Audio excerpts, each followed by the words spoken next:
Hello, Legionnaires. This is Max Leal from Legion of Myth, and I welcome you to Game Master Insight and tonight's conversation on tactical combat and strategic choice, making each encounter matter beyond the dice. Special shout out to our first-time viewers. I really hope you enjoy this conversation and come back again. Rumble rants and super chats will be read at the end of each segment. If you rant or chat $50 or more, I will take a drink in your name. You can also be a silent supporter via Ko-Fi and the other platforms using the links in the description. Thank you for your time and support. All right, let's quickly meet our panelists, after which we'll dive into our first conversation on defining good tactical play. So in our third chair today, new to the show, we have the Hatmos. Briefly tell us who you are and what content you create.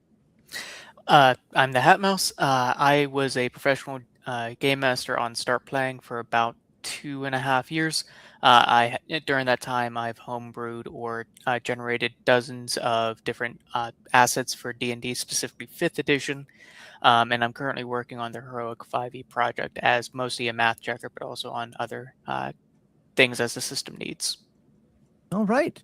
Sitting in the middle position is Jade, usually as a backup, but today, no, he was not called up. He actually signed up for one of these things. So briefly tell us who you are and what content you create. My name is Jade. I used to run a show called The Gatekeepers. You can still find all the episodes out there until YouTube tells me I can't have them anymore. And it was a show very similar to this, where panelists would discuss a topic for the evening. So yeah, you can find me in the links below. And leading us off today, back again with us is Archmaster. Briefly tell us who you are and what content you create. You have to mention briefly, or else I will go on and on. I am the Archmaster. I run the YouTube channel Architrave Gaming, where I talk about my own game philosophy for tabletop adventure games and how to role play well, and the fact that role playing solves a lot of problems, and introducing my game system and my unified theory of game mastering and prep and world building and all sorts of fantastic things that I think are going to be entirely revolutionary. And you're all going to know my name in 20 years. Okay. Well, if that's true, just don't forget us little people down here as we're dying old and broke and living under bridges. I'll be broke. You won't be. Well, I hope that's true. Now, with that said, I was trying to type something here, but you finished too quickly. No, I'm kidding.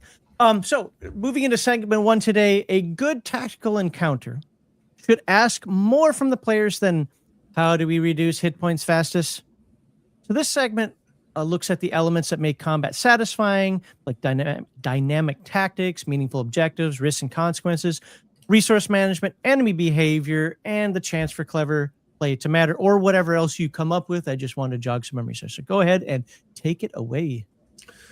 Well, I think that in the realm of tactics, objectives, risks, and hazards, resource management, and enemy behavior, I think all of them, of course, serve the main goal. And the main goal, I think, for like why we have combat in the game in the first place, why we have tension, why we have conflict, why we have any sort of objective and goal, and any sort of actual, I guess conflict is the correct word, tension, opposition, that's the word, is to produce thrill in the players. The whole point is whatever gets their heart rate up and gets them like, oh my goodness, this thing is amazing, like a roller coaster. And if we're talking about game system, because I think the game system always comes first, but it also goes hand in hand with how the game runner actually runs it. Man, to a certain extent, the questions are easier to start with because the lead in I'm anchorless. Yeah. But I'll just start with tactics. What I wrote down here with notes. So I like tactics. I like the players and the arbiters, what I call them, the referee, whoever, trying to fight to win. There's a lot of advice of, well, you're not trying to beat the players, you're not trying to win. But to a certain extent, I think you should be. Not GM versus player, but inhabiting the enemies, role-playing the enemies, and actually trying to win. I think there's there's far too much metagaming on the side of GMs because they're always thinking about, making sure the players have a good time, making sure it's balanced, making sure that blah, blah, blah. And I don't think any of those are really the domain of the GM. I don't think it's any of their concern. A good arbiter of the world, not a game master where I'm controlling the game and I'm in charge, but an arbiter, a referee saying, the world is in charge, the world is going. I'm just here to faithfully adjudicate the world. That kind of referee, that kind of arbiter who's trying to be neutral and faithful, their objective is to make sure they faithfully run the world. They roleplay the NPCs. They make it happen. And so I think they should try to be as tactically minded as the characters would want to be fighting for their lives in the world. And I don't think they should have any sort of concern for whether it's fair or whether it's balanced or the level of the party or anything like that. I think the faithful execution of the world is the proper objective. Why? Because it's thrilling. Because it's amazing, it's fantastic, it's thrilling, it's a roller coaster. To actually have the real challenges that you face in the world be real and not be suited just perfectly for you because you're a little 5-year-old and you need daddy to come and make sure that your soup isn't too hot. It's like, no, I'm an adult, I can take care of myself. Let me, actually fight the enemies. Well, I'm going to pause you right there. Sometimes you do have kids at a gaming table, and sometimes you do need to put on kid gloves, even as a game master, to make sure it is at a level that they can play, that they can grasp and understand. See, I run shop or games at shops sometimes, and I don't get a pick who sits at my table, especially for something like Free RPG Day. I've had 8-year-olds, I've had 11-year-olds, I've had 15-year-olds, and I've even had people as old as I think in their 40s or 50s sit at the same game table in the same group. And I had to put kid gloves on for certain players because they didn't grasp everything. They didn't understand all the rules. So even in tactical combat, the 11-year-old wants to do all these like fancy 5e kick flips and skill things. Cool. I'm here for it. Why not? They want to be the best numbers person at the table. Sure. But the 8-year-old just wants to make friends with just about everything. And I'm like, okay, I can be here for that too. So I mean, you have to kind of gauge your table based on who's playing at it. And not only that, when you start playing, when you're someone's first DM, you have to cater the experience more than to experienced players. A first time at the table, they've, depending on their age, they probably played a lot of video games, so they're expecting a certain amount of scaling as the game goes on and a certain amount of fairness to combat. But as time goes on, and especially at the outset of the campaign, you can clarify that the world isn't going to be level capped to you. It is going to be, if you go into the dragon's den, it's going to be a dragon. It's not going to be scaled down. But that's just a communication issue you have to have with your players and understanding their own experience with games alongside yours. Of course, I completely agree. And the exception of, well, if you have an actual child at the table, which I think is relatively rare, all things considered, the exception proves the rule. Next, objectives. I really like objectives. You hear lots of people on, all the dungeon tubers talking about having objectives in combat. But I, for one, don't think that's the arbiter's job. I actually think that a lot of things that are told to game masters as their job, here's what you got to do, here's the burden on you, make sure it's interesting and exciting, and make sure they have objectives and blah, blah, blah, make sure it's balanced. I think all of that is actually the player's job. And I think it's obviously so, because the players are the ones that get to turn all the dials. The players get to decide what level they are when they go approach that dragon. Are you level 1 or are you level 20? They get to decide what magic items they bring with them. Let's go out and get some magic items. Let's go out and hire some retainers and some henchmen. Let's make sure we go to the temple and get a dozen blessings. Let's, X, Y, Z. The players are the ones that get to decide the actual difficulty of an encounter because they get to decide when they encounter it. Same thing with objectives. The players are the ones that get to decide what the objective in combat is because they get to have the objectives. There is just no conceivable way without railroading that the game runner can just force an objective on the players and say, you guys have to have this objective. It's like, no, we actually don't want that objective. We actually just want to kill all the orcs. Like you cannot mind control the players to have objectives. It's just not the arbiter's job to make sure that there are cool, interesting objectives in combat. It's the player's job. If the players are bored with the combat, the question is, all right, players, what are you going to do about it next time? Like, how are you going to make the combat more interesting? Because it's all your job. The arbiter literally cannot do anything to make sure that you have proper objectives in combat. It's entirely on your own shoulders. I would argue that the arbiter, the game master, whatever, has some responsibility in what choices are before the players, what options the players can choose. What objectives matter to the players. Like that's fine. But the game master can come up with, it can take whatever, matters to the players, to the players' characters specifically, and put those things in danger. Like that is the part of the game master. Like, oh, you've got this family in this next town over that, you don't really do much with. You wrote them in, you've told me about them. You've told the other players at the table about them.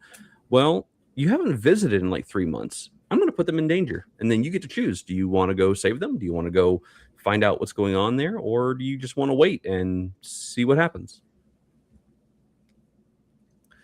To a certain extent, I hear what you're saying, but I think that mindset, that mentality is the exact thing that I recommend against, because I think that's metagaming. I think it's you as the arbiter thinking about the meta, what would entertain this player, what would hook this player, and I think it's much better if you just actually run the world faithfully. If you have a horde of orcs in the mountains and you roll on their, aggression table and you find out, all right, they're going to go raid the village in a summer, and you roll to, there are 5 villages on the coast, and which village do they raid? And they happen to raid the one that the player's parents are in, then that emerged organically. I, for one, would not bite the hook out of spite if I knew my arbiter was feeding me cookies and breadcrumbs to try to get me to do the things to try to please me, as like I'm a little child that just needs to be coddled and catered to. I don't need to be catered to. I'm Conan. I want to make my own way in the world. And if the simulation of the world, like you as the arbiter, you're a clockwork god and you're running the world. If you simulate the world and my parents happen to be in danger, and we've had the conversation about your game style, and I know it's real and it's genuine and it's simulated and you're not catering to me specifically, I know, wow, this is actually happening in the world, then I can go jump on that. But I don't want to be hooked. I'm not a fish. I don't want to be baited. I don't want to be led. I think last thing, I think the whole mindset of the arbiter having presenting choices to the players, and the players get to choose the choices, that is a choose your own adventure game. That is not a role-playing game. I think there's something to be said of alternate objectives, because there's always going to be take your enemies to 0 hit points, but there's also forcing them to flee, breaking their morale, and always, especially in superhero games, which I've been playing a lot more of lately than fantasy, there are other people in danger. Your super fight has serious consequences. Yes. On top of that, also, as a DM, if you've already decided that the orcs are going to attack a village, and you roll dice to determine when, you don't need to roll dice to determine which one. They're all valid targets. Pick the one that the family's in. We're still responding. If there's one of the options on the table, it's no more railroady to just pick the one that creates the better story. So I normally, because the way I world build, I'm looking at a million cogs moving at once in perfect harmony. Sometimes I'm looking for the one cog that is not harmonious with the rest, because that's the problem. That's what the players probably should go interact with at some point. But that one disharmonious cog is going to cause ripple problems everywhere else outside from its base location. And eventually those ripples will reach the players as rumors, as things happening in the world around them. And then they can choose to interact with it. But if this one cog has gone toothless at some point, that means this other cog could have gone toothless, and they can all just kind of spiderweb out. But in terms of tactics and combat, I think it goes beyond just what's in danger, what's the danger of the week. I think it comes down to what are the stakes like? Not medium rare or well done, but what is truly going to be permanently lost if the players don't intercede. That's what I'm looking for. That's what I'm trying to figure out as the game master. What is the potential for loss? As a player, my game turns as a player is because I started with 3-5, 3-0. I look at the entire game from a player perspective of risk management and risk scenarios. What is the most amount I can do with my turn and the least amount of harm or risk I can do to my objective. But again, that's because I came from 3-5. That's where I started. And, it's very tactical game. Every 3-5 game, pretty much every module had a battle map to it. And so you knew when the battle map came out, you were going into tactical play, and you had to make decisions about what was best in that moment for your character, but not just your character, but for the other characters also in the same battlefield. Because, you know, do I want to rush the group of goblins knowing that the wizards at the end of the round is going to fireball that group of you know, monsters? No, I want to wait. I want to reserve my turn, you know, in turn order, to wait for the wizard to open with fireball, and then I'll rush in. Look how ubiquitous So, you know, it is. You might as well call it wizard ball. wizard ball, yeah, sure. But I mean, yeah, they're almost synonymous these days. But, you know, having the tactical play also, you know, you have to be in mind, like, as a player, and I'm speaking from the player side right now. You have to keep in mind, like, your other players are also acting in the same field of combat. So you have to be aware of what they typically do. You know, if you're a new group, a new party, you're not going to know each other. You're not going to know what each other's tactics are. That's going to take time to learn. But as you explore as a group, as you gain experience as a group, not as characters, but as a group of players, you're going to see what other players do commonly. You're going to learn what feats or powers or skills they have and what they like to do. So then you will have, as play progresses, you'll have a battle plan for just about any kind of scenario with your group. You know, work out ahead of time, you know, work out away from the table with your friends in your group. Like, hey, I noticed you like to do this. If I, you know, come in right after you and do this, how much effort can we save on this aspect? Or, you know, can we push the dice a little over the edge in this direction?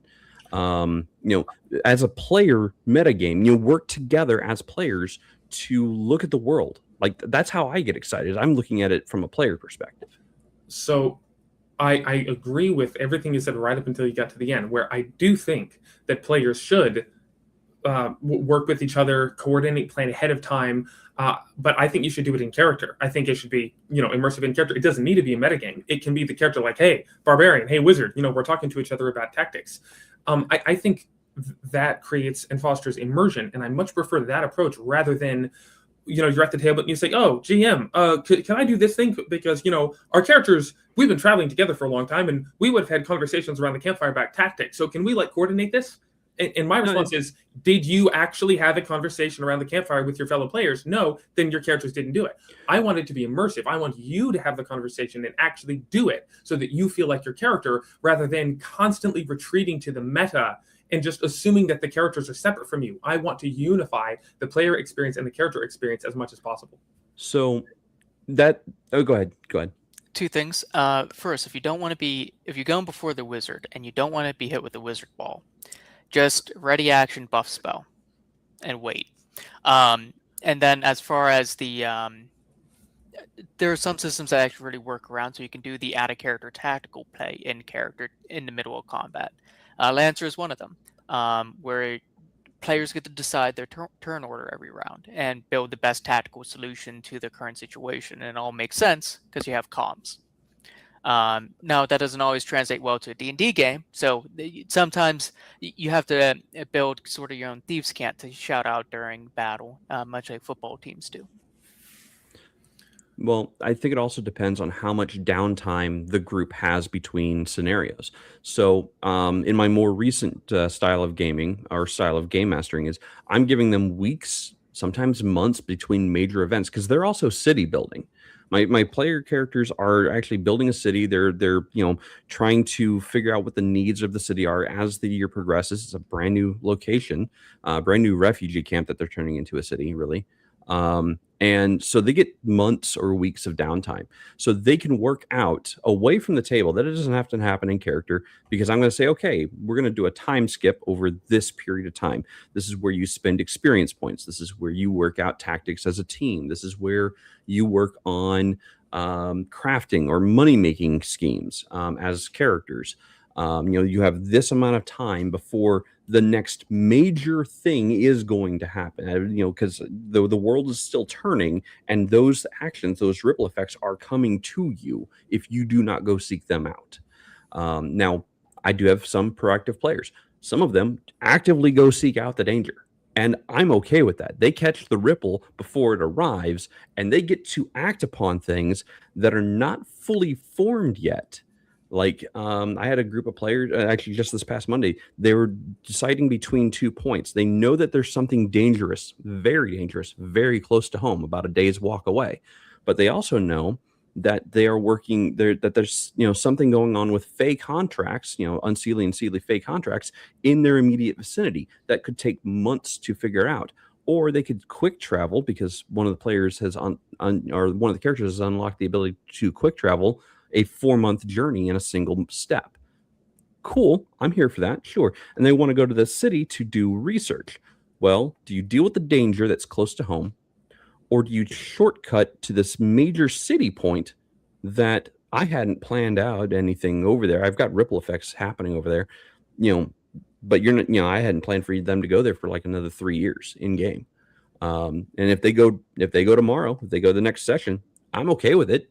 They'll catch ripple effects way before they start happening. And they'll be able to act on things, and it's going to change the course of some of those timelines and ripple effects. I'm okay with that. So hey, guys, real quickly here, I'll let everybody complete a thought so that you're not left hanging here. But one of the things I do want to focus on as before we end this segment is we've talked a lot about the what and the why. I want to get into the hows as well for the folks out there. But Arch, you wanted to respond to that, so go ahead. Yeah. I think the main thing that we're talking about, something you mentioned, is proactive players versus reactive players.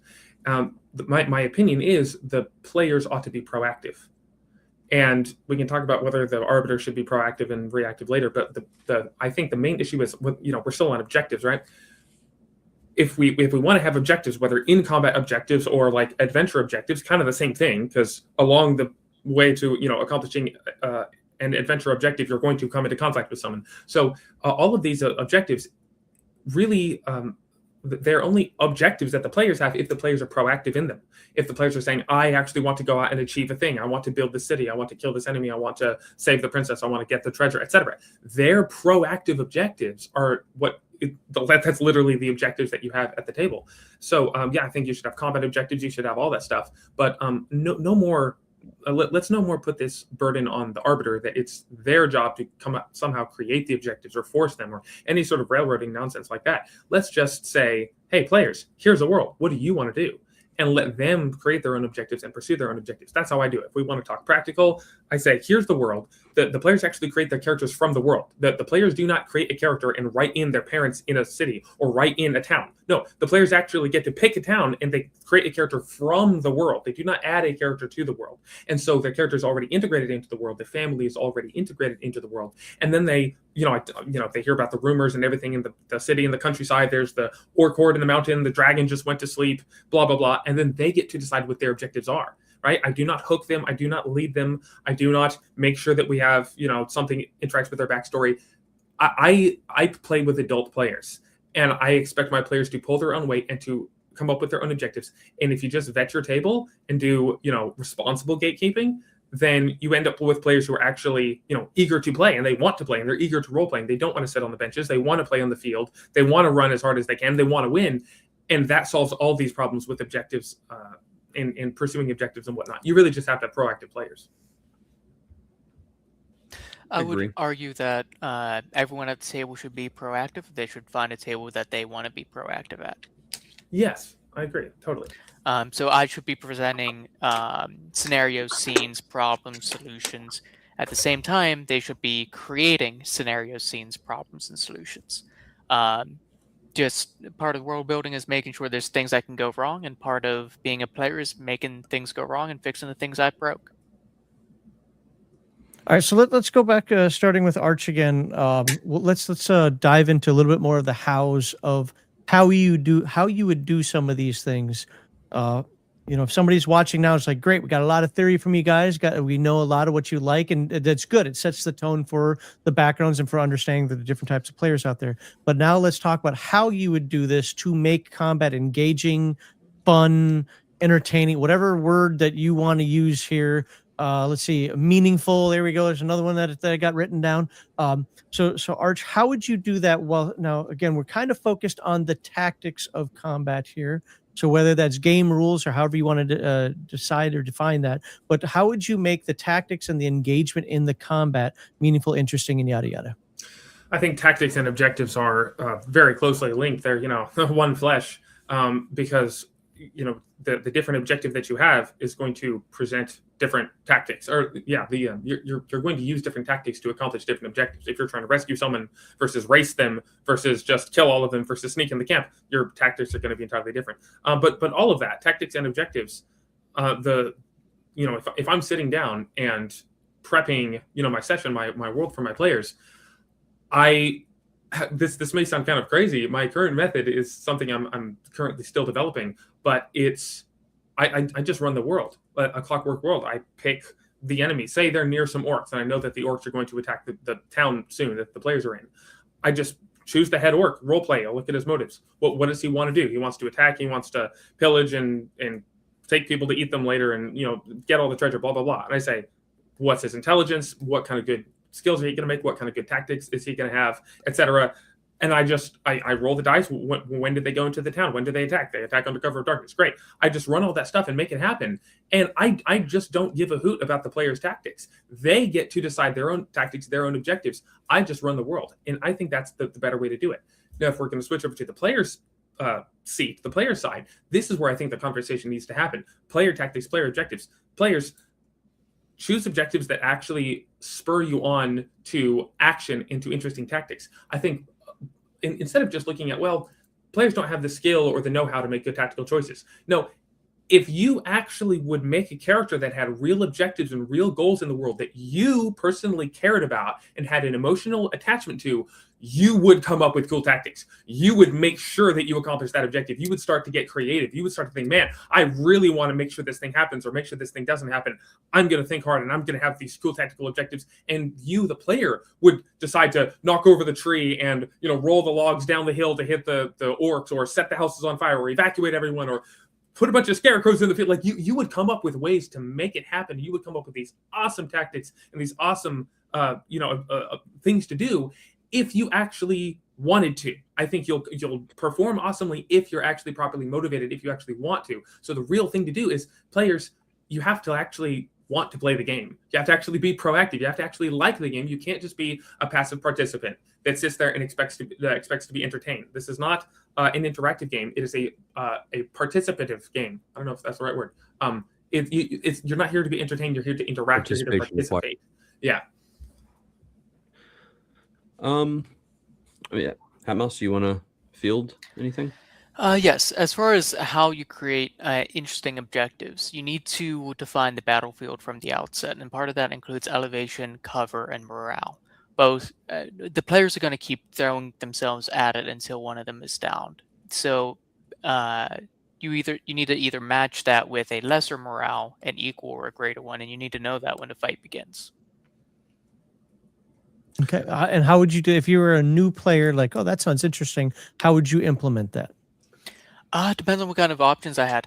As far as stealthy characters, they would use whatever objective that's on the field for them to interact with that they want to pursue personally. They would use cover to get closer to that objective without being seen. Archers would take the high ground. Picking out a leader or a more guarded person among your enemies and targeting them specifically to try to break the morale of the other characters. Essentially ganging up on one and ignoring the other issues until morale is sufficiently shattered. See, when I'm making tactical spaces as a game master, I'm looking at what is around, what is in the space. So I am looking at a dynamic space. But if the players are the ones moving to the enemy, whatever forces they might have, are probably set up in the most advantageous position for themselves.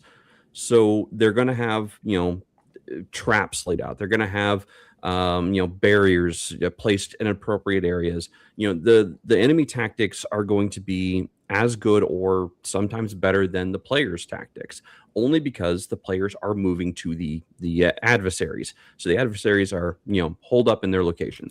They should have the best tactical advantage, period. Unless they just got there yesterday and they haven't had time. Now, flip side, players, if they know a horde of orcs or horde of goblins or whatever is coming to a location, then I give them appropriate time to make the battlefield to their choosing, to their liking, to support their tactics. I want to give them the same opportunities that their adversaries would have if, the adversaries are moving to their location. So yes, set up, trenches, set up walls, set up spike fields, have those time delayed fireballs, just laying out in the field. Cool. My enemies are going to come at them in waves, and just like the players would have if they had an army at their back, they'd send waves of pawns in to do as much damage as they can to force their way in. So having that mindset of as the game master, you can have scenarios where the players are attacking enemies, so the enemies have the best tactical advantage. The enemies are attacking the players, that give the players time to set up their tactical advantage in the same way. Make the space dynamic and changeable by either side. So, if you want to cut down, if, players want to cut down a tree to stop and advance, cool, go for it. I'm happy for it. But, just know that the enemies are going to have the same tricks and tactics on their side, potentially planned out ahead of time as well. When it comes to objectives, things need to matter, like to the players. Like, the enemy is holding this powerful relic, and they've been going around, stealing the mines of other, towns, whatnot. And they just keep advancing, making, effectively zombies of people. And word has reached the players. The players are now trying to advance upon that enemy. Cool. Let them, let them see the enemy, let them meet the enemy, but make it almost unapproachable at first, so that the players have time to think about what their next encounter with that enemy is going to be. As Arch said, the players decide at what level or what experience they attack the enemy.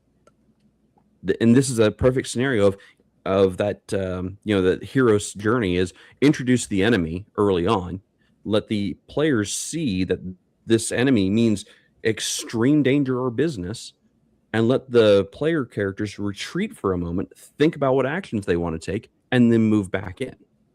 That's all tactics. But again, it has to be something that the players, the characters actually want to either stop or acquire or succeed at. Wiping out an entire horde of goblins is an objective. It's arguably probably sounds pretty honorable to me. It sounds like one of the most simple objectives, but it's an objective all the same. Go ahead. There's a whole section in the 4th edition Dungeon Master's Guide and in the D&D Essentials to go along with 4th edition book I have right here, where it's a story arc can just be defend this gulch, and that can just be 3 combat spat one after the other. It's up to the players and DM to make that more interesting than just defend a gulch from 3 waves of enemies. Yeah, that actually reminds me of Lancer. I wish it was weekly. It's supposed to be weekly, but I have a Lancer game that I play in. Hopefully play tomorrow evening. And I like the objectives with each combat, each scenario you're put in. Here's your objective: defend this area, defeat this enemy, XYZ. Well, one more thing that it's not fully done, but I have a list of cool things to add to any combat, like zones. This zone, everyone has double speed. This zone, everyone moves at half speed. This zone, everyone's weapon damage is double. This zone is anti-magic, etc. Hazards, fire pit there. Field effects are good. Yeah, exactly. All sorts of zones and whatnot.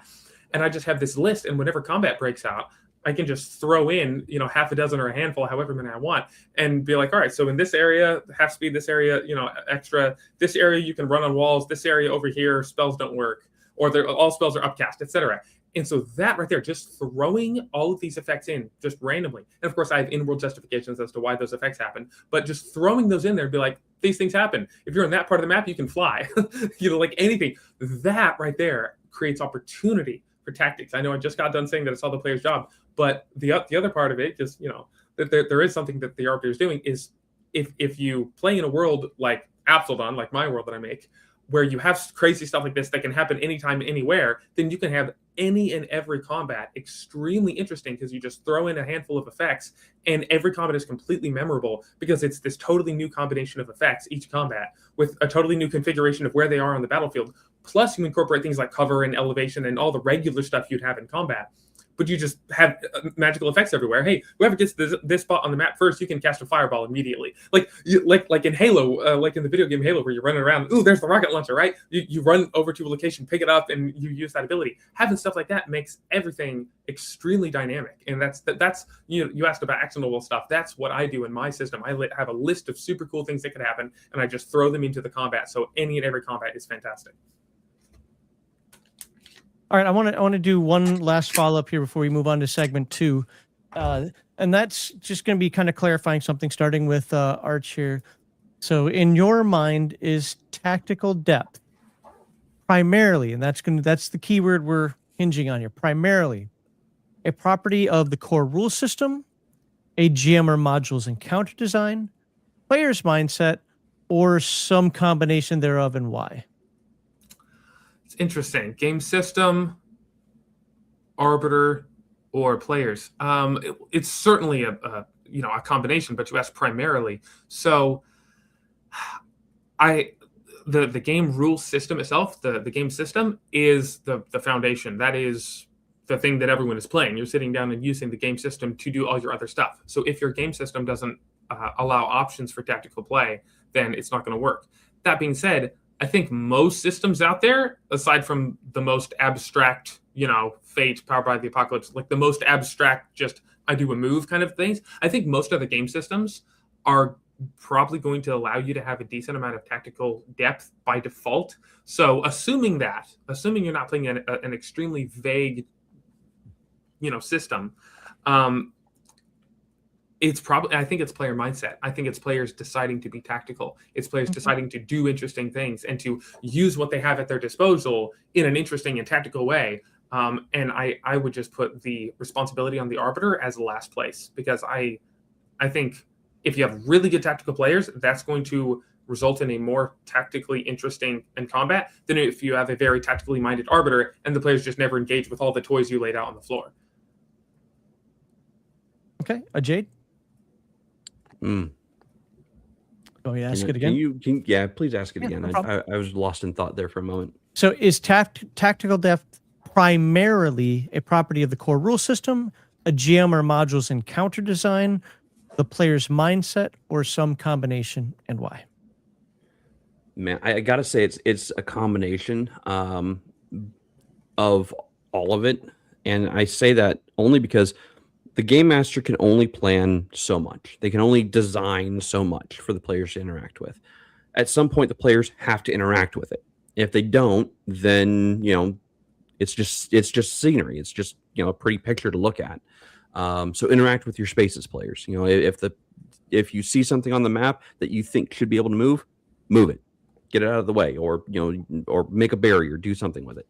But at the same time, like, your enemies should have tactics of their own based on what they are. Wolves are going to use pack tactics. Cultists are probably going to use some kind of relic or demon summoning or what have you. So keep in mind that your enemy forces are going to have unique tactics to themselves based on what they do, like kind of like a pre-programmed method of a use or attack. So players come up with counter moves, come up with cool tactical things that you can do together as a team, work together as a team because you are a team. I can't stress that one enough. I've had too many games where players were too adversarial against each other that the enemies didn't need to fight us. We fought ourselves more. So work together as a team, please. That sounds rather dysfunctional. Oh, it was very dysfunctional. It can be. But and keep in mind of what resources you might have available at your disposal. Use the high magic when you need to use it. Use the consumables when you need to use them. Buy more consumables when you're in town to use in the next scenario. So like be thinking about and planning for certain types of combats that you may have seen and have become used to, or for scenarios that you may not, you're hoping never come to pass, but you have a solution for. Game masters, same said, like plan for or tactical combat that the players have not seen and should be probably horrified by. Monsters that will eat their own kind to grow stronger. Terrify the characters, make them go, we don't want to be here right now, and the only thing that's stopping us from getting out is going through that. Okay, Hatmouse, do you want me to read it again, or do you got it? One more time for the audience. Sure, no problem. Is tactical depth primarily a property of the core rule system, a GM or modules encounter design, the player's mindset, or some combination, and why? It's always going to be a combination, but I think the system takes the backseat, the third place. And between the DM and the players, the DM has to design space for the tactical combat to exist, but the players need to buy into that level of involvement in the game. Okay. Awesome. Well, I think that got us started here for segment 1. So next up, our panelists will discuss decision points and player expression. Wait, those are very vague terms. Well, you'll know what it means once we get into the segment.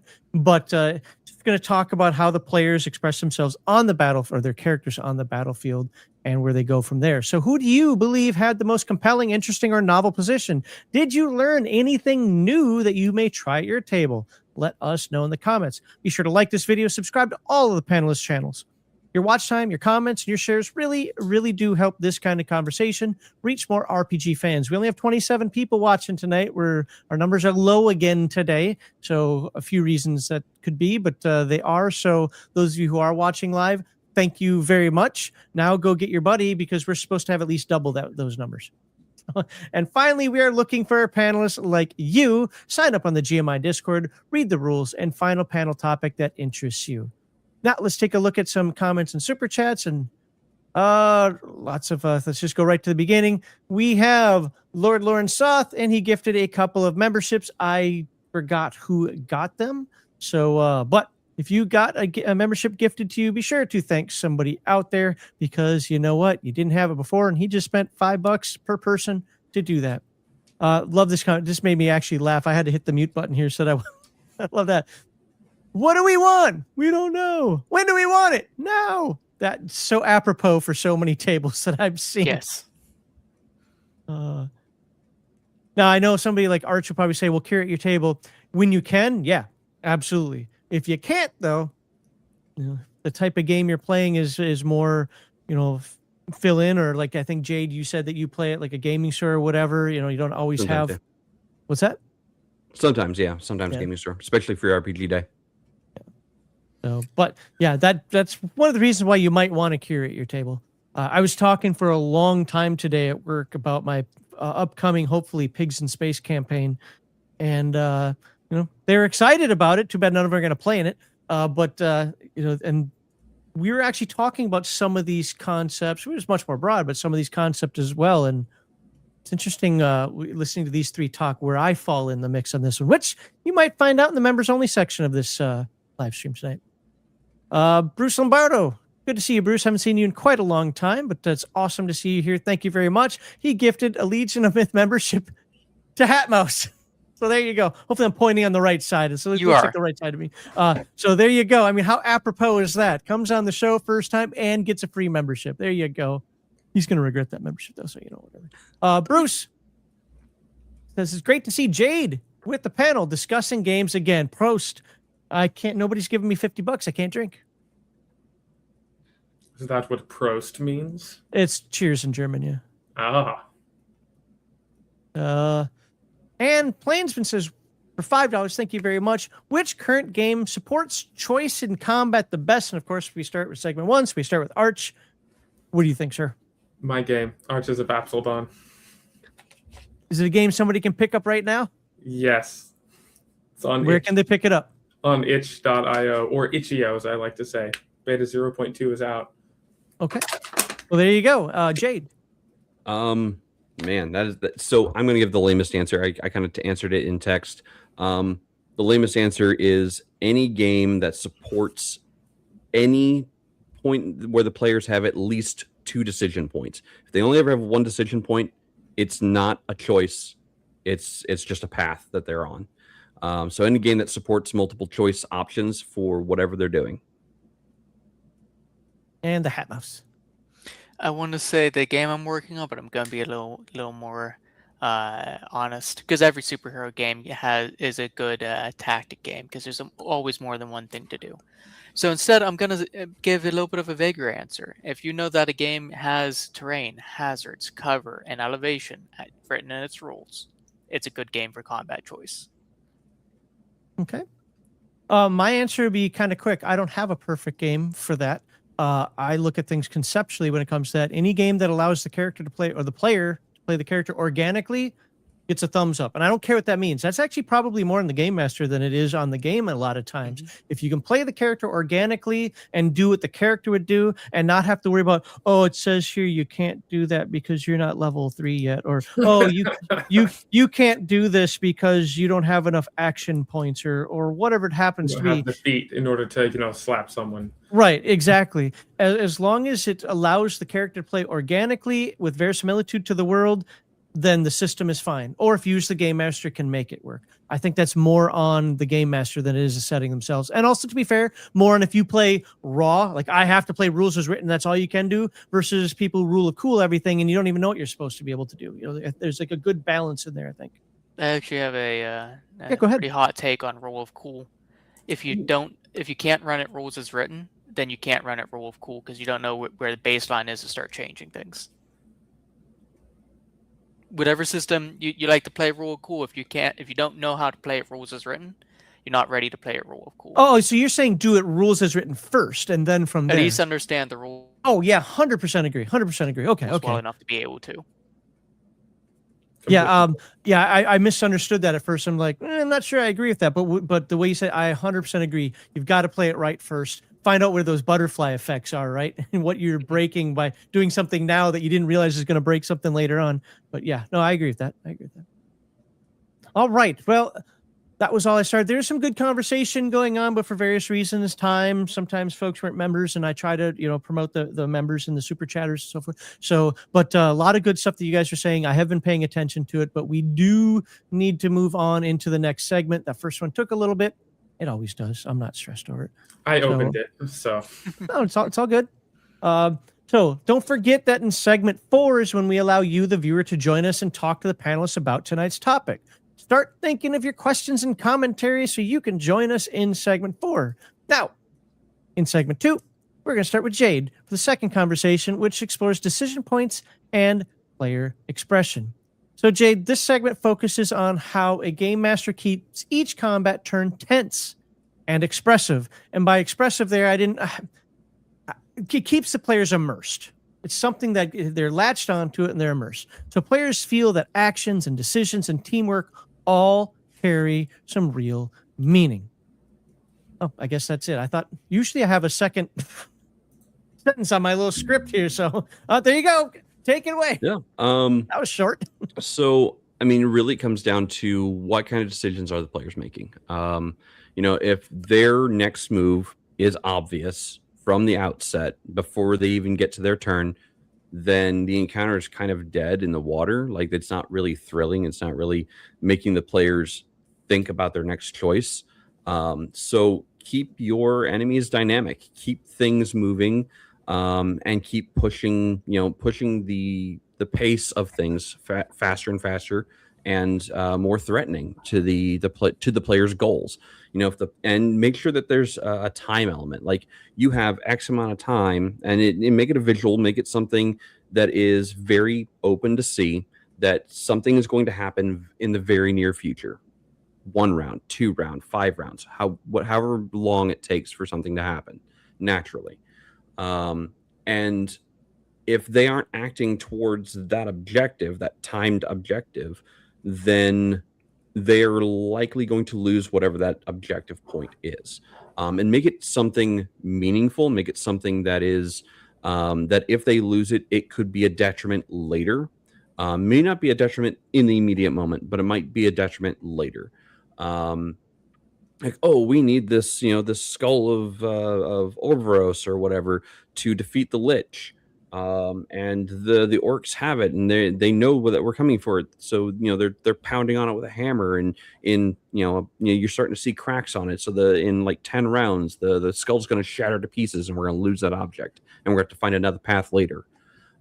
So your players will have to have decision points during any scenario where, do I just charge in and swing with my sword? Do I just use fireball or magic missile or whatever?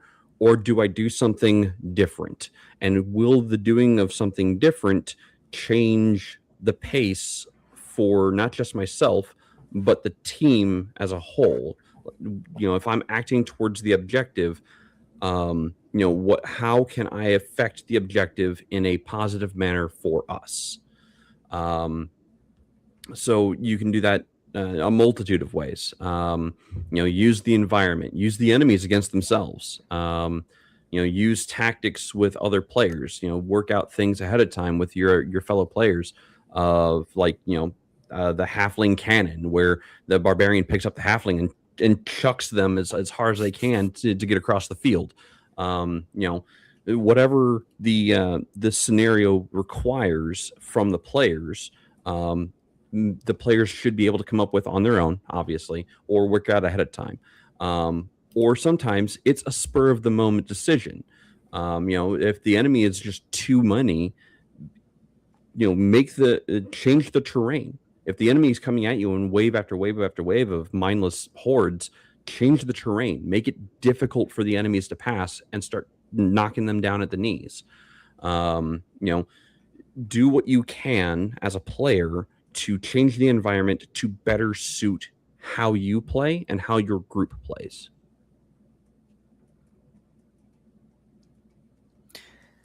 Go ahead and jump in, guys.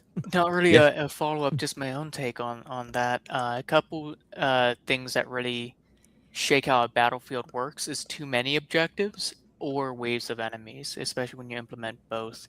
In a superhero game I was a player in, we were staking out a fairground. I was the team leader. I was stationed to be able to direct the team as soon as things went south. Well, things did go south. Ferris wheel was about to fall over. Our police backup was trapped in their vehicles. There were bandits all over the goons, thugs, whatever, all over the place. We had to figure out a way to save as many people as possible. I gave everyone a job, and first thing I did was stabilize the Ferris wheel had a certain number of turns before it fell over. And I used one of my abilities to stabilize the Ferris wheel. Well, it's not permanent. He added more turns. I still had to get the people off before it fell over. Sent someone else, directed someone else to go free the cops, so we had more in action economy games, which any combat game will devolve into action economy. The more turns you have, the more likely you survive compared to the other people's number of turns. So I just sent someone to go free that, sent someone to go gather intel on who started this whole thing, see if you could find the ringleader. And as we were saving people, we'd move our way towards that objective and deal with the actual, the combat portion of this event. Unfortunately, he decided he could take it himself, and he could not. But that's secondary to the way that the DM was able to set up the scene, and there were so many moving parts that there weren't two of us doing one thing. We were each had to handle our own problem ourselves. So would you say in that regard, the thing that kept the combat turns themselves tense and expressive were the fact that, again, you had to kind of prioritize number one, and number two, you were just go, go, go. There wasn't this kind of sitting and looking over the battlefield, and like you had to react, otherwise things were going to fall. By the way, you didn't say this exact term because you probably did it differently, but conceptually, I love timer dice. I love them. Things like that Ferris wheel, where even I, as the game master, don't necessarily know, like, well, it's going to be 1d4 plus 1 turns. That's what it's got. Let's roll it. Oh, crap, I rolled a 2. Yeah. Like, I love stuff like that, where it's like, okay, let's put the pressure on. You see it creaking and moaning. That thing is not going to last long. So. Yeah, that's what he did. I essentially got another roll of the dice to be added to the turn total. Love it. We were able to clear it. But yeah, I couldn't really worry about more than my job, because there was everyone had to worry about just their job. Awesome. That really kept it didn't. I wasn't allowed to think about the whole map after I assigned people their jobs. I just had to focus on mine. I think that is a very good point, is putting on more pressure than you even think that the players can handle. That forces them to choose and forces them to lock in and forces them like, okay, well, I mean, we're probably going to survive this, but let us try to do it, with conserving the most amount of resources. It's like, oh no, now it's desperate. Oh no, we might not survive. They might not survive. We might not win. This is going to be ugly. What kind of ugly are we going to make it? Are we going to say the cops die, or are we going to say the Ferris wheel falls down? That giving them more options, or more objectives, or rather just more threats, right? Because you're not making the objective, they decide the objective. But giving them more threats than they can actually reasonably handle, I think is a really good idea, because it adds a lot of tension. I got a question for you on that, Arch. Though, just curious. Yeah, sure. How often can you do that? And I'm honestly intentionally being hyperbolic here. How many times can you run the trolley problem before they're just like, we don't care anymore? Well, see, I think that's really interesting. That is the player's choice of, am I going to be this, this stalwart hero, and I'm going to try my best and keep hope and keep the faith, and I'm going to keep going, and another trolley problem, I'm going to save as many people as I can. Or them becoming jaded, them saying, doesn't matter, who cares, and becoming these cold-blooded heroes that carry all the scars of everything that's happened to them. And then the villain can gloat and laugh at the end like, oh, I've turned you into a husk of your former self. You lost the light, you lost the spark, and now all you want is vengeance. I think different players choosing which way to go, I think that's part of what makes a very satisfying experience. But on to what I was going to say earlier, I'm going to pull a trick from Guy from How to Be a Great GM and say pain, problems, pressure. That is how you that's what Hatmouse was saying, is that's how you that's the arbiter's job, is to fertilize the ground. The players are the ones that get to plant the seeds and make them grow and decide what they do, but the fertilizer is pain, problems, and pressure. Here's the problem. Here are several problems, the Ferris wheel and whatnot. Here's the pressure, the time this thing's going to happen, right? It's not just, oh, there's a problem. It's a problem now. Here's pressure. But then the pain, what actually really bad thing happens when that pressure is released and the bad thing happens. So the pain, problems, and pressure, just turn all those dials up to 20, just double all of them, double tens, and give them all that pain, problem, and pressure. And I'm really glad you mentioned that, Mouse, because now I'm looking forward to doing that to my players next Saturday. One of my favorite options that I have is something called super mooks. The idea of one-hit creatures that just be hitting them with the edge of the sword kills them. They've only got a single hit point, but I can throw wave after wave after wave at a group of players, and they never get bored of killing the super mooks because they go down so quick. But if ignored, the super mooks can gang up on the players and really do some serious damage. I've had an entire group get TPK'd because they ignored the super mook problem and were going after the boss or the elite enemy instead. So you can also push your players with mooks, and then start hitting them with these one hit point creatures that, like, oh, it's a quarter of a CR, if you're still using 3.5 terminology, and it's a 1/8 CR creature. How bad could it be? Okay, that's cool. I need you to make 200 con saves. Why? Because they all have a special ability that it reduces your strength by 1 point if you fail, and if you need only a nat 1 to fail, you're making 200 rolls. You're gonna get a few nat 1s in there. Question. You can kill them in one hit. What's the difference between a mook and a super mook? So a mook has 5 hit points. It might survive a hit.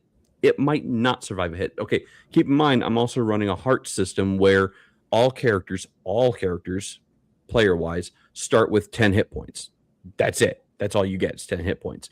And to get more hit points, it takes a lot of time and effort and energy to achieve more hit points.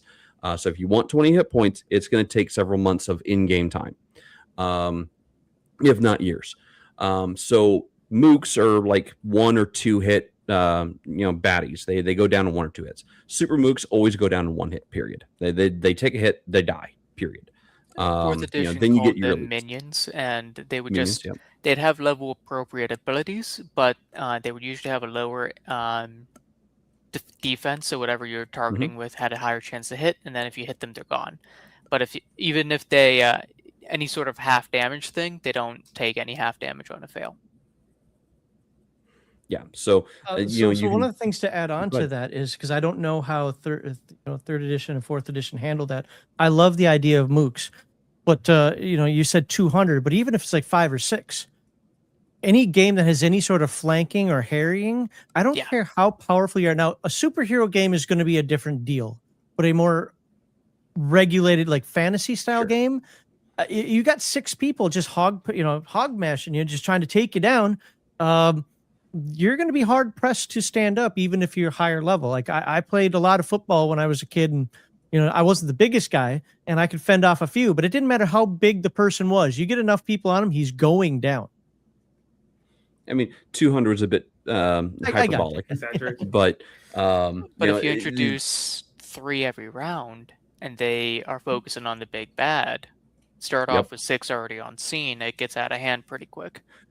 And so one of the things that I use is like enemy spawners. I know that's like probably a horrible term to use, and it's a very video gamey term, but there are natural places where like undead are going to be popping up out of graves. If you're if you're in a graveyard battlefield, the undead are going to start coming up, and I'm going to put a timer on that. Every 1d4 rounds minus 1, more, you know, a number of undead are going to pop out of the ground. Are they one hit? Yeah, they're one hit creatures, but they're going to keep reanimating unless you're using either the right weaponry, the right magic, or the right abilities to keep them down permanently. And because more and more are going to be rising out of the ground, you know, you have to figure out A, how do we permanently put them down? B, how do we stop them from rising? And C, what do we do if we can't stop it? But also know- think of it another way, just for more my taste, because you're right, that's too video gamey for my taste. But instead of like a spawner, this is where reinforcements are coming from. Yeah. I mean, it can be just that simple. It's the same exact concept, but now reinforcements came running around the corner instead of poop, they spawned around the corner. You know, but yeah, it's the same idea. I mean, goblins, you know, screaming their head off because they're under attack. They're going to summon more goblins to their aid. Where are they coming from? Deeper in the caves. You know, so like whatever like mook or super mook enemy you have, minion enemy you have, they are going to try to figure out, or the enemy is going to have methods of calling more from deeper within their reinforcement area. Do they get a reinforcement budget? I don't know. That's on you to decide. You know, do they eventually run out? Maybe. You know, it depends on the kind of enemies that you're facing. But you know, that's something your players are going to have to, your players and the characters themselves are going to have to figure out. Does the undead have a limit on how many they can call up? Do the goblins have a infinite supply of goblins hiding in the mountain that we're going to have to figure out or flush out? You know, are the, I don't know, the what are they called? Lakatha, you know, the Fiendish Lakatha, are they unlimited? You know, they're coming out of the seas, attacking our coastal villages en masse. Do we need to figure out where the source is? Were Lakatha fiendish in 3rd edition? They had there was a Fiendish template, and one of the modules, I can't remember, I think it was called the Stink or something. There was a city, it was a seaside city that had to deal with some kind of, I think, Jubilex Fiendish Lakatha. And it was, like I said, it was a module. I can't remember the exact name of it, but it was back in early 2000s. It's just the one that stuck out in my head. Interesting. So question for you guys then, moving this on. Oh, I'm sorry, did somebody want to? No, go ahead. Good. When does ignoring, and this is an idea for me that is probably not as important as I make it out to be, but it is something important conceptually that I like to talk about. When does ignoring the mathematically optimal choice become the actual better tactical decision? And starting with you, Jade. Ooh, ignoring the mathematical optimal choice. So instead of going for the +4 to hit, you go for the +2 or the -2 to hit, but that's still the better tactical choice. The choice there is implicit on the idea of, even though numerically this is not going to be optimal, does it offer me a different set of choices after the effect happens? That's the biggest decision point, is from this point, if I use this ability instead of this ability, even though this one has a less success rate, does it change the path ahead of me in any way to offer me better options later? That to me is what that comes down to. Do I go for the I'm going to do less damage, but I'm going to make the enemy prone. I'm going to put them on their back. What's that going to do? Well, that's going to allow all my buddies to surround it, to group up and hit it until it dies, or dogpile it so it can't move or do other actions. Does taking out this one support column that's holding up, 35% of the roof, does, even though I'm not attacking the enemy directly, reducing their numbers, does taking out this column have a greater effect on the field than taking out this one enemy? If the answer to that question is yes, go for it. Even if it's a slim chance, go for it, because you might have a better effect on the field anyway. Change your field, change the battlefield. I'm speaking as players. Change the battlefield to suit your play tactics better. I'm going to keep coming back to that. I would say that still comes down to the mathematically optimal thing. If you take a 15% reduction in your chance to hit, but a 50% increase in the damage, it's still mathematically superior to choose that option. Even if you suffer a penalty, in the aggregate, in the end, it's still superior. But even if it doesn't produce a 50% bonus in damage, like I'm going to take out this pillar, as I said, to cause 35% of the roof to collapse. There's no enemies in that area, but it's closing off a direction of attack. It's closing off a method of egress to my enemies. I think that still all just breaks down to math. Like, by blocking off that egress, you're going to take less damage from those enemies that attack you, because now you can focus on someone else. In the end, it all does come down to mathematically superior. Because I think everything's math. I think everything's binary ones and zeros. I think in the end, everything comes down to mathematically superior. As someone else who thinks about the world and measures of threat assessment and math, I do agree that it comes down to math. But not everyone thinks like us, Arch. We got to look at players who were just handed a very cool weapon and want to try it out, or they could stop more enemies from getting into the room. Yeah, I think. Well, the scenario that I ran into once, and the players got mad at me, is, well, they didn't get mad at me in the end. They got mad at me at the time. Is I was fighting two dudes. I was playing a 3rd edition game, and I was fighting two people in front of me, and somebody whizzed by. Now I had an option. I could attack him basically using the attack of opportunity, but I would have lost whatever that, I forget what it is, but I would have lost my ability to attack for whatever reason the person in front of me. The person in front of me is almost dead. One hit and he would have been dead. But instead I swept and I tripped him. My reason for that is because we had a guy that we didn't know when he was going to finish was up ahead picking something. I can't remember if he's picking a chest or a drawer or whatever, but he's picking something. I didn't want him attacked. Well, I tripped him. That was great. This jackhole in front of me hit me and got a critical. So, I mean, everything went wrong that you could think of went wrong there, except for we won the scenario, because if he had stopped our thief, then we would have been in shit creek without a paddle. Worse than if you took a crit. Yeah, right. Now, you could say that's math, but we didn't have calculation on that. We didn't know exactly what was going to go on there. I was just like, some dude's trying to run by me here. And I was like, yeah, I could take this dude out. But I really, my players or my character's goal was nobody gets in front of me. In this case, it was nobody gets behind me, because the team was in front of me. And I had those other two right there. So I went, doom, and I tripped them. And that actually saved the adventure for us. Well, I would say with that, you just prioritize a different objective with knowledge. Yeah, but all the modifiers were against me on that.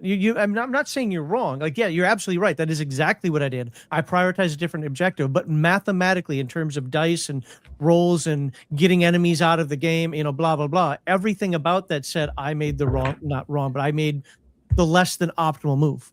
Even did that, I didn't know that was going to save us. In the So- Ferris wheel scenario, I had the most hit points. I did the most damage output.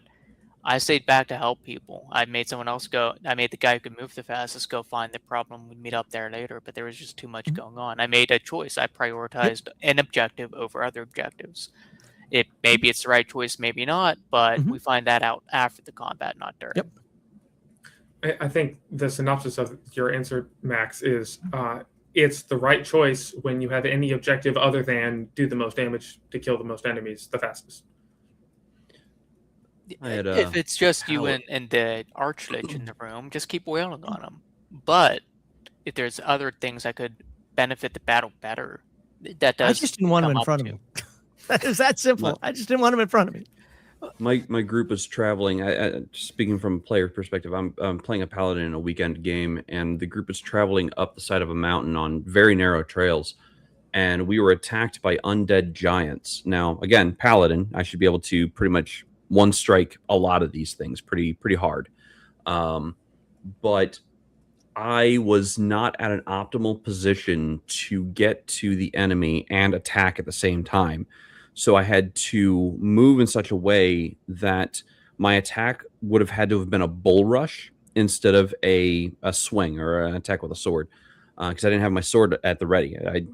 They caught me unaware.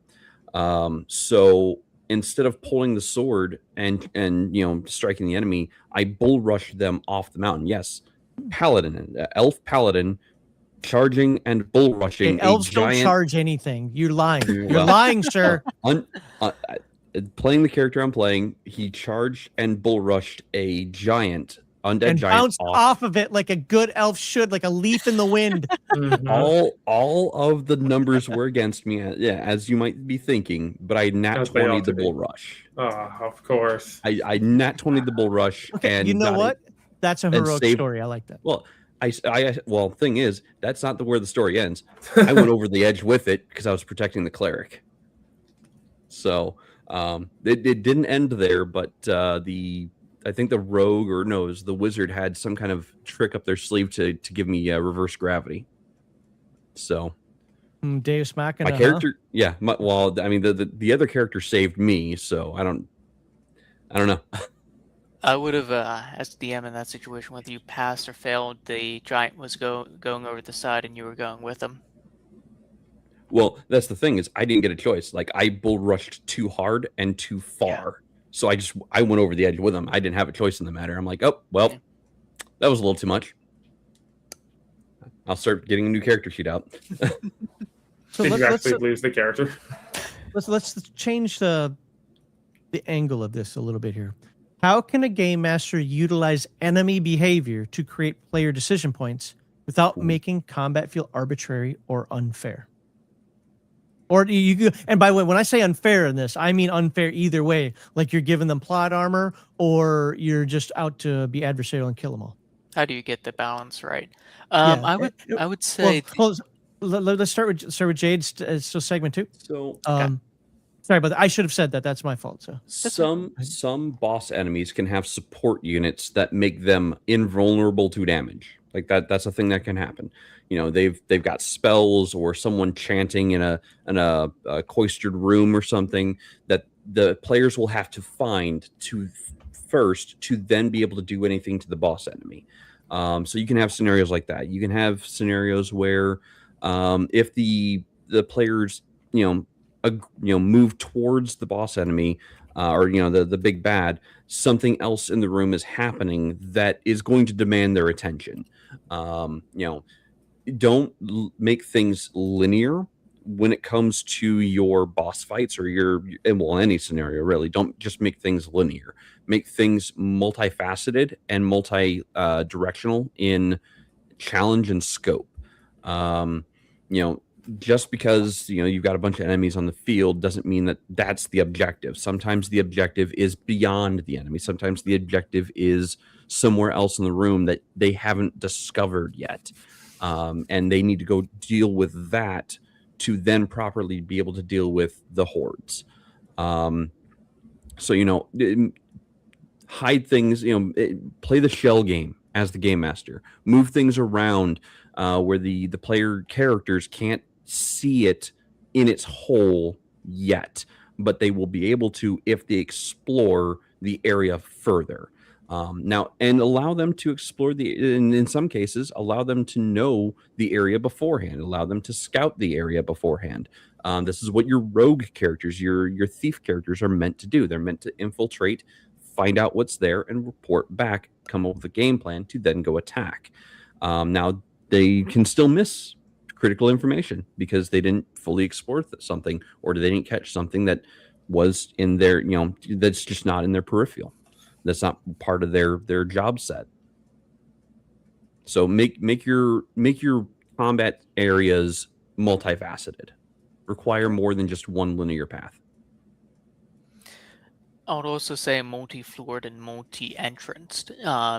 If you are guarding the only way in and out, and if you can see anything see the whole battlefield without turning your head, have you already designed an encounter that's more than just go row to row beating people up?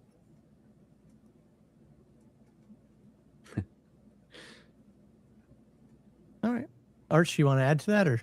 What was the question specifically? Sure. Yeah, no problem. How can a GM utilize enemy behavior to create player decision points without making the combat feel arbitrary or unfair?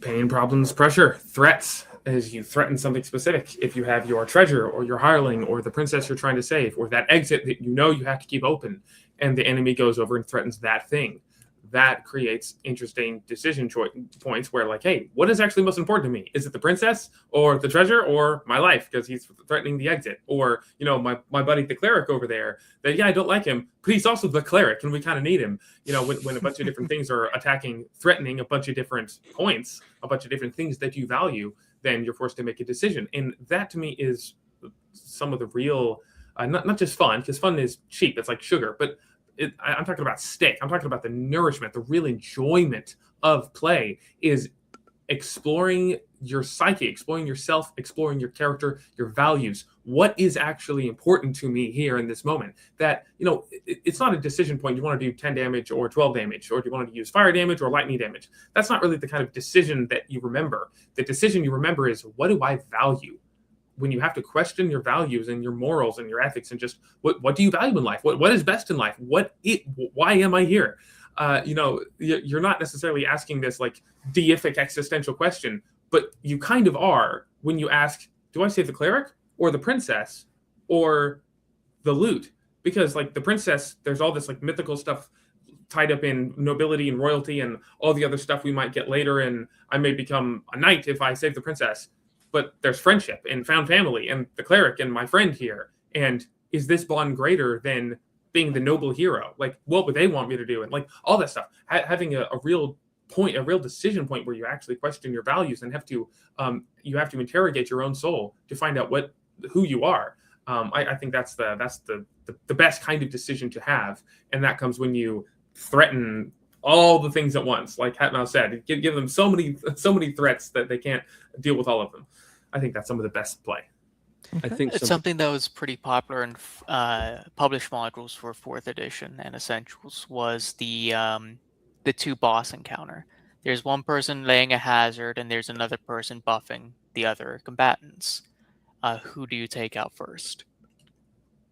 Or do you focus on the small guys to get the action economy in your favor before you focus on the hazard creator? Because as soon as he's gone, the hazard's gone. Or same with the leader. As soon as he's gone, the buff is gone. And usually they're both things that you need to worry about. If you have characters who are not morally gray or morally broken, but have good morals, good values, and try to do the best for the greatest number of people, put the greatest number of people in harm's way. Make them make a moral choice. Do we save this, or do we go after the enemy? Make them make the hard choices, especially if they're playing like a paladin or a cleric devoted to a good deity or in the service of a good cause. Make them make hard, and I mean hard, moral choices. if We kind of see that in the first Avengers movie when Captain Mhm. America goes to that one atrium to stop that bomb. He fails, but he also the bomb goes off before the people can be fully evacuated, and as much as he's trying to get to be able to cover it with his shield, they're just keeping the heat on him, so he can't do that. And while he's there, the advanced force is able to get deeper into the city because he's not there. So Yeah, I know it's a movie, but we can borrow from that Yep. into our own games. inspiration comes in all forms from all directions. Borrow, steal, use whatever is out there. There's only so many original stories in the world, and everything after that's just a retelling with a slightly different variance in it. So And that's where tropes come from. Yep. So I mean, you use what you know, use what you've seen, and make them make hard choices. It's choices that actually matter, not just like arbitrary. Do I kill that guy or that guy?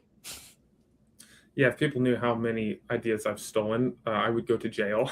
Well, that would be honestly, that'd be everybody, I think. Right. Like, Yeah.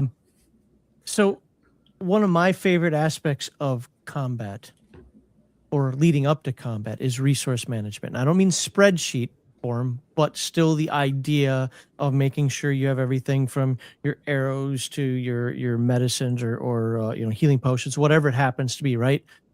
And how I can make the players use. But when does resource management strengthen tactical choice, and when does it merely punish the players for participating? Jade. I'm sorry. Say that again. So when does resource management strengthen tactical choice? Basically makes them think more about this, but like, okay, risk reward here. And when is it just punishing them for participating? Oh man, that's a weird question. How would it punish them for participating? I'm okay. kind of at a We all loss. know game masters who will find ways to make sure. I got to make sure that they use at least 2 healing potions in this one because they have too many. So that's a form of punishment. Another one is just, I'm going to give this monster, 1 million hit points so that they have to go through all of their arrows and they have to go through all of their, bandages and potions and all of their, whatever. That sounds like terrible to you. Sorry. Sure, it does, but let's not act like it doesn't happen. So, I mean that just happens naturally through play for me. I don't think I've ever experienced the opposite. Yeah, but when that. is so something I like to see is when players are thinking their way, say, through a dungeon or a forest or whatever, and they do have limited supplies. Now, let's say they're in a forest. They could do some herbalism to cure that venom, maybe. But how much time do they have to do that? Do they have enough antidote on them, if that even happens? Okay, I see where you're coming the from point being, now. or you're just punishing them just because you want to see graph go down, so to speak. Okay, I see where you're coming from now. So resource management is definitely the player field. It's not the game master's field. If they decide to use resources, they decide to use resources. Game masters shouldn't have to force them to use resources. However, if a situation calls for a specific resource to be available and the players did not plan for it, the players don't have it.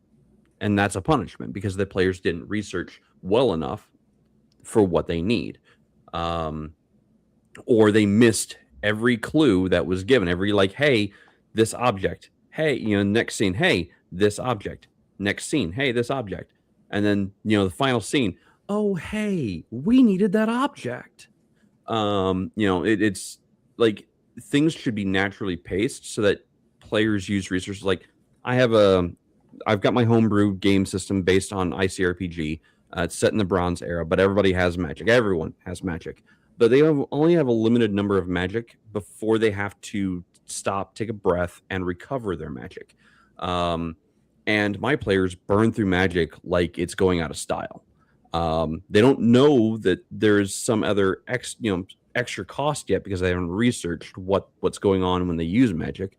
That's beside the point. Again, they can find that out eventually if they research enough. But the fact is they're going through magic like it's going out of style. And when they run out of magic, because they are so reliant on it, they're like, what do we do now? Like, we're out of magic. We're going to start tanking on hit points. what do we do now? Like I it mean, makes them. honestly, in a Vancian system, magic spell slots is a resource. Yes, it is. You know, I'm using mana points or MP, but yeah, same concept with Vancian magic. If you run yourself out of magic, and that is the only thing you do as a wizard, sorcerer, what have you, you are stuck using a dagger or whatever you are trained with until you can get more magic by some means. Long rests, going back to town, what have you, retreating, or advancing in the opposite direction. But you know, I think that kind of happens naturally, and players need to be cognizant of the actions they're taking and the resources they're using. That is, again, it's fully on the players to track and monitor that. And if they're burning through too many resources at once, that's punishing enough to them. Like I don't have to do anything on my end. Like I build a three to 5 scene scenario where they can take breaks, they can retreat, they can go back and regroup and get more supplies, whatnot, at any point in time. But if they do, there are consequences, and they are time-based consequences. You know, we're gonna pull back, you know, a day, you know, rest up, resupply. Okay, you take your day, you take your 8 hours. Well, guess what? The enemies aren't sitting around on their hands doing nothing. They're not going to let the grass grow underneath their feet. They're going to keep moving. They're going to keep doing what they do organically because they're trying to succeed at their own goals. You know, I think that comes back down to enemy design, which is an entirely different topic. Your enemies need to have goals. Your adversaries need to be real in the sense that they have goals. They have kind of living, breathing atmosphere to themselves, and they're not going to stick around and wait for the PCs to get there. You know, the PCs are only going to catch them in certain time slots or certain time areas in an area. Now, if my players take 5 days to get to something that I said you've only got 3 days to accomplish, they arrive, the enemies are cleared out. They've left. They've done exactly what they came to do, and they're gone. All of the players are left with is the aftermath and the clues of where they might be going next. And that, guess what? That's the next adventure. It ends in, you know, the scenario ends in abject failure for the characters. They realized the entire time got wiped out because they took too long resupplying. So now what? Now they pick up the clues and go hunt down the enemies that did it. Could I get the question again? Yeah, absolutely. No, that's fine. That's why I have them written down so I remember how to ask them right. So it's all good. When does resource management strengthen tactical choice, and when does it merely punish players for participating? All right. So I typically design my encounters around a medium hard or very hard or deadly level for whatever the party is currently at. Because and I encounter the entire area that way, for it to be taken in one swoop or in a couple incursions. It's not. I don't design one encounter at a time. The whole area is made. If they find a way to make that an easy trek for them, that's fine. But at the same time, if you enter a combat, you're expecting to spend resources, whether it's hit points, spell slots, potions, whatever.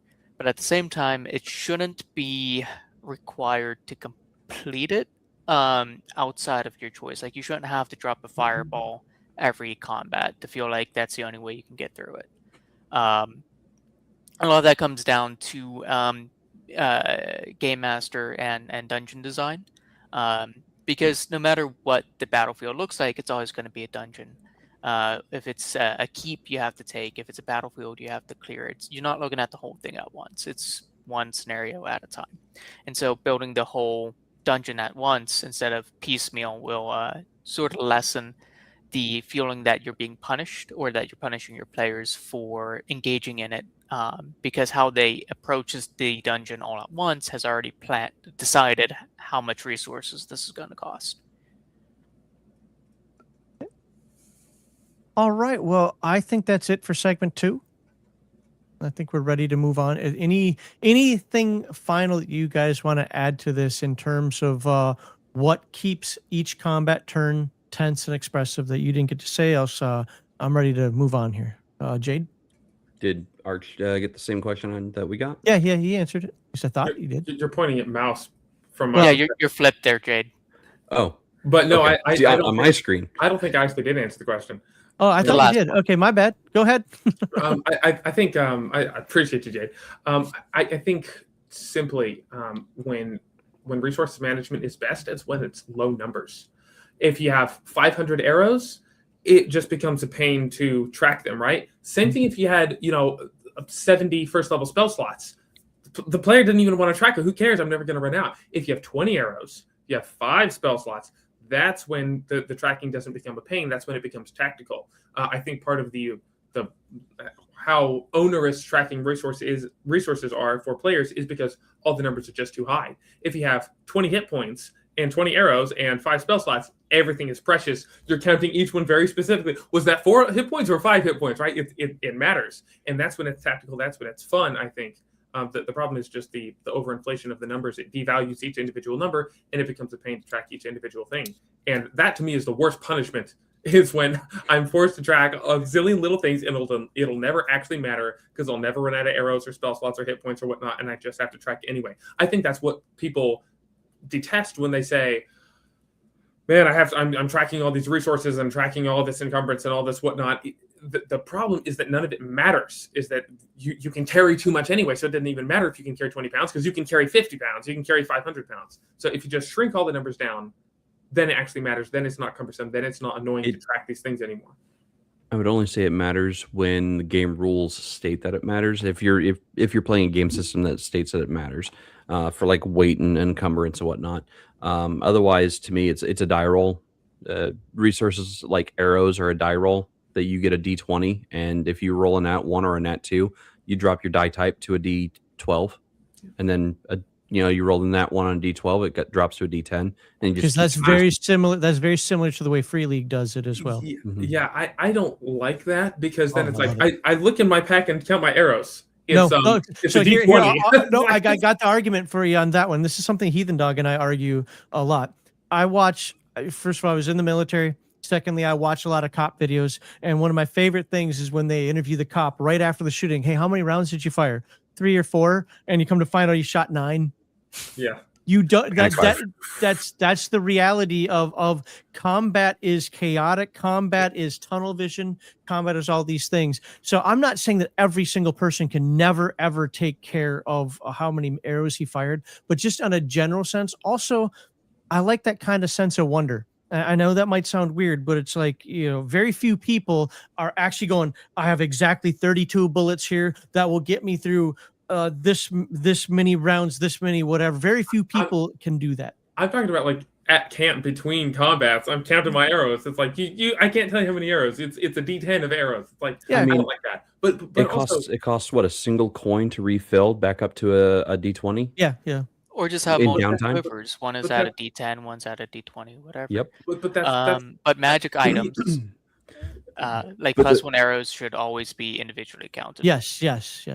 Like special resources, yeah. But in terms of like common resources, it only truly matters if you do not have the option to retreat. If you do not have the option to go back and resupply, that's when it truly matters to bean count. As a friend of mine might say, to count the beans is to know at what limit you have to persevere and just not use the resources, or use them and hope for the best.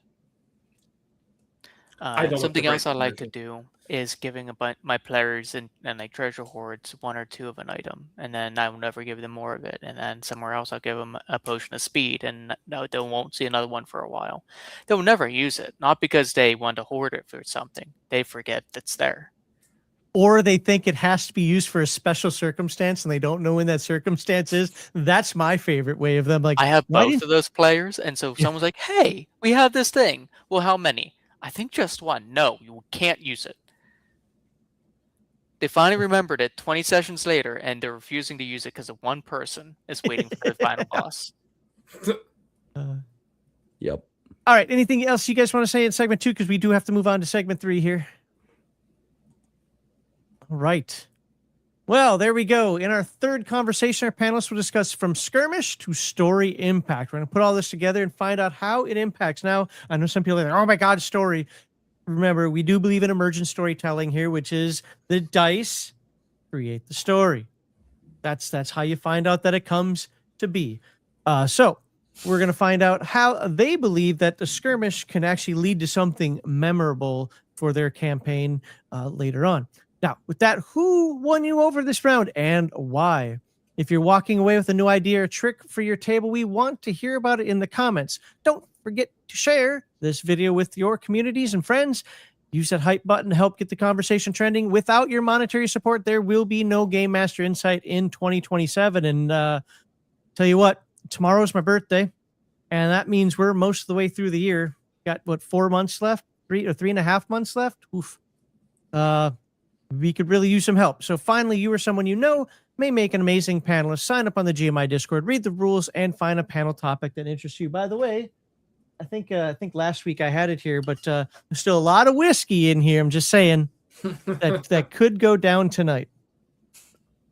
So right now, let's finish up the segment with your comments. And I didn't star a lot this time.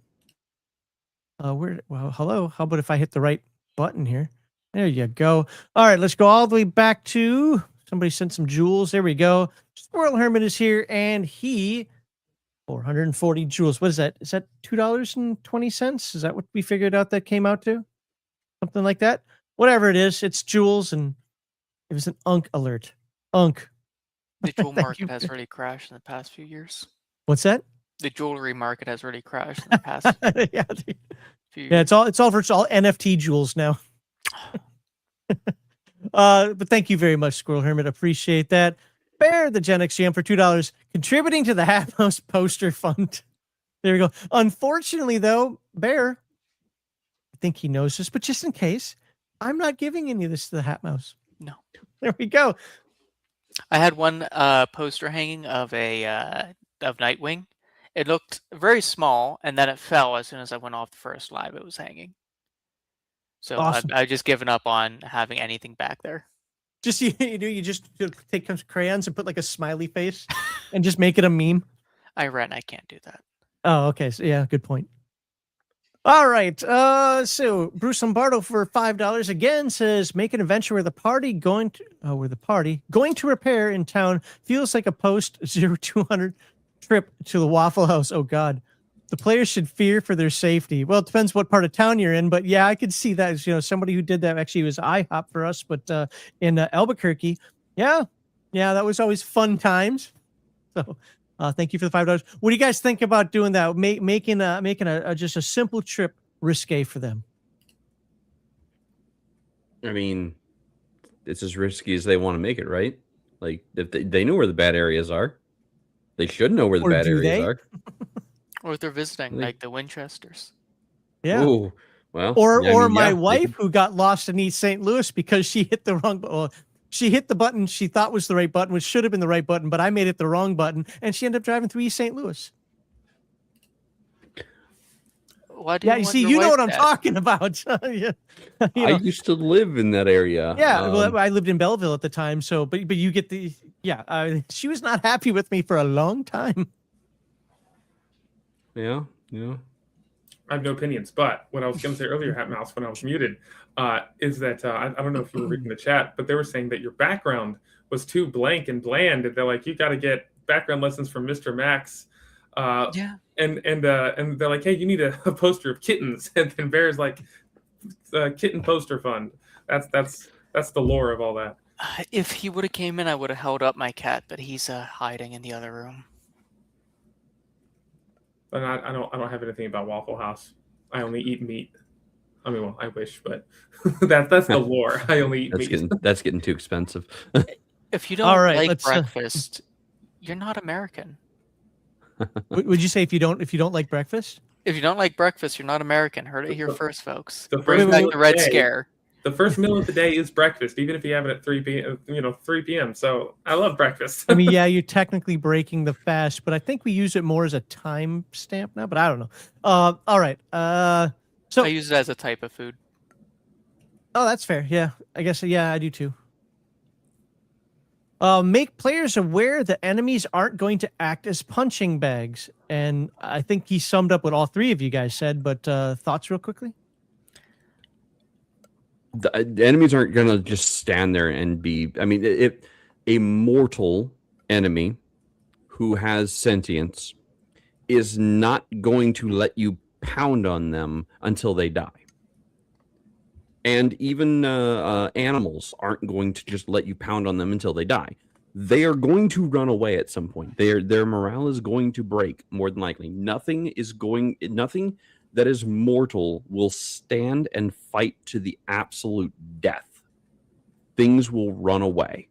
Even a grizzly bear is not going to fight to the death unless there is something inherently wrong with them in some capacity of either disease, poison, or mental control. They will not stand there to die. They will run away. Okay. Eventually. With that being said, also your enemies should be communicating with each other. My superhero games, my villains, when the heroes show up, says that the circus has arrived because they're all in colorful costumes.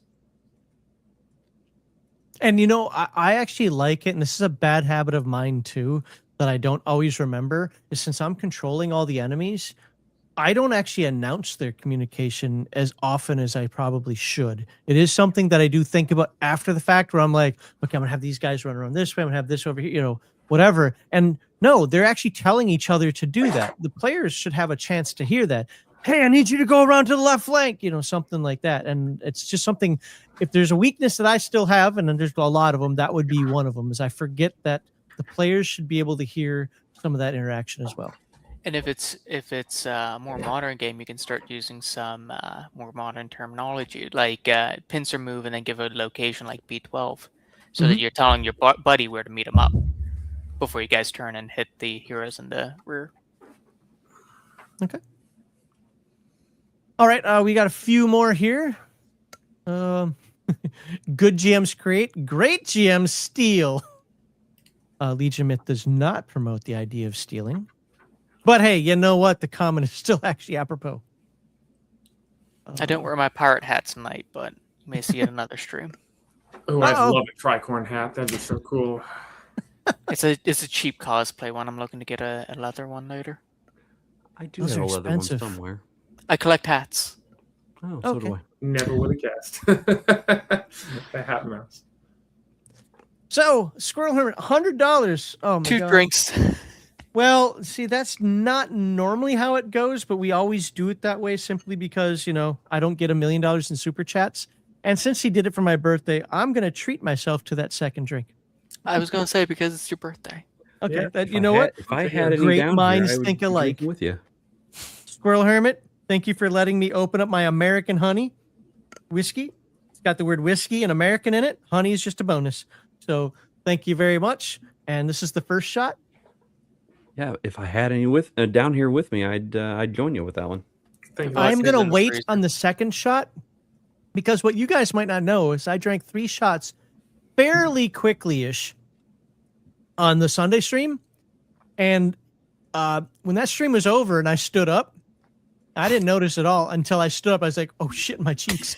I was like, oh, I'm actually buzzed. What the hell? After 3 shots. Yes, I'm a lightweight now. I'm not an alcoholic like when I was in the Air Force. So I'm going to hold off on the second one, Squirrel Hermit, but thank you very much. I appreciate that. I do have a stream to run, though, so I'll do it in the next You're segment. only I'm a sure lightweight? What's that? You're only a lightweight because you're not getting donated, right?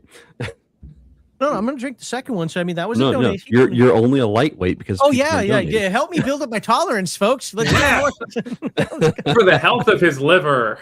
Yeah, exactly. But I know these guys will remind me to drink that second shot anyway to Squirrel Hermit if I forget, which I won't. But thank you very much for the birthday wishes. Poor Oak Child, good to see you, Cal. Also, $2. Happy birthday, Max. And we have some Swedish kroners. Love it. That's more Free League money for me. Which system setting stimulates? Did I just say stimulates? See, I'm drunk. No. Which Simulates. system setting simulates shrapnel well? Only Lancer. one that comes. Oh, Lancer. Okay, I haven't played Lancer yet. The only one that comes to my mind that I can think of, and I'd actually have to play it again to see if I'm remembering true, is Battlelords of the 23rd Century. 40K. In Lancer, I play a lot of mortar and shrapnel type weaponry on my mech, their arch. So all my weapons do area of effect. Okay. I've unfortunately only gotten to play, I think, 2 sessions because we meet so infrequently. The GM works overnight and it just doesn't work out well. So I'm looking forward to that. I would Garrison say Armory. I remember a system. I can't remember its name currently, but it was your dex or reflex or whatever it was. Roll was to reduce the amount of damage you took, not to avoid.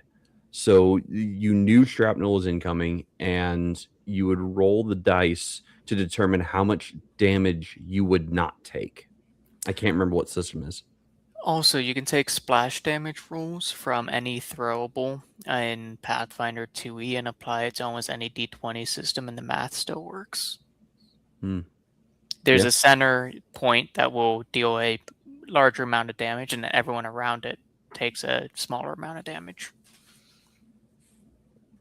So for the folks commenting in chat, one of the other things that I do have to take into consideration, my alcoholism runs in my family. And while I'm going to be 53 tomorrow, I'm not too stressed over that. But it is something that always hangs in the back of my mind, which is why I don't down, the stuff like, every 5 seconds. With that, let's see. Is that everything? That is all the chats. Arch, did you answer the setting that you think has good trap? Okay. Oh, setting? Yes. It's Lancer. For once, I'll say it's not my system. I don't do shrapnel yet. That's fine.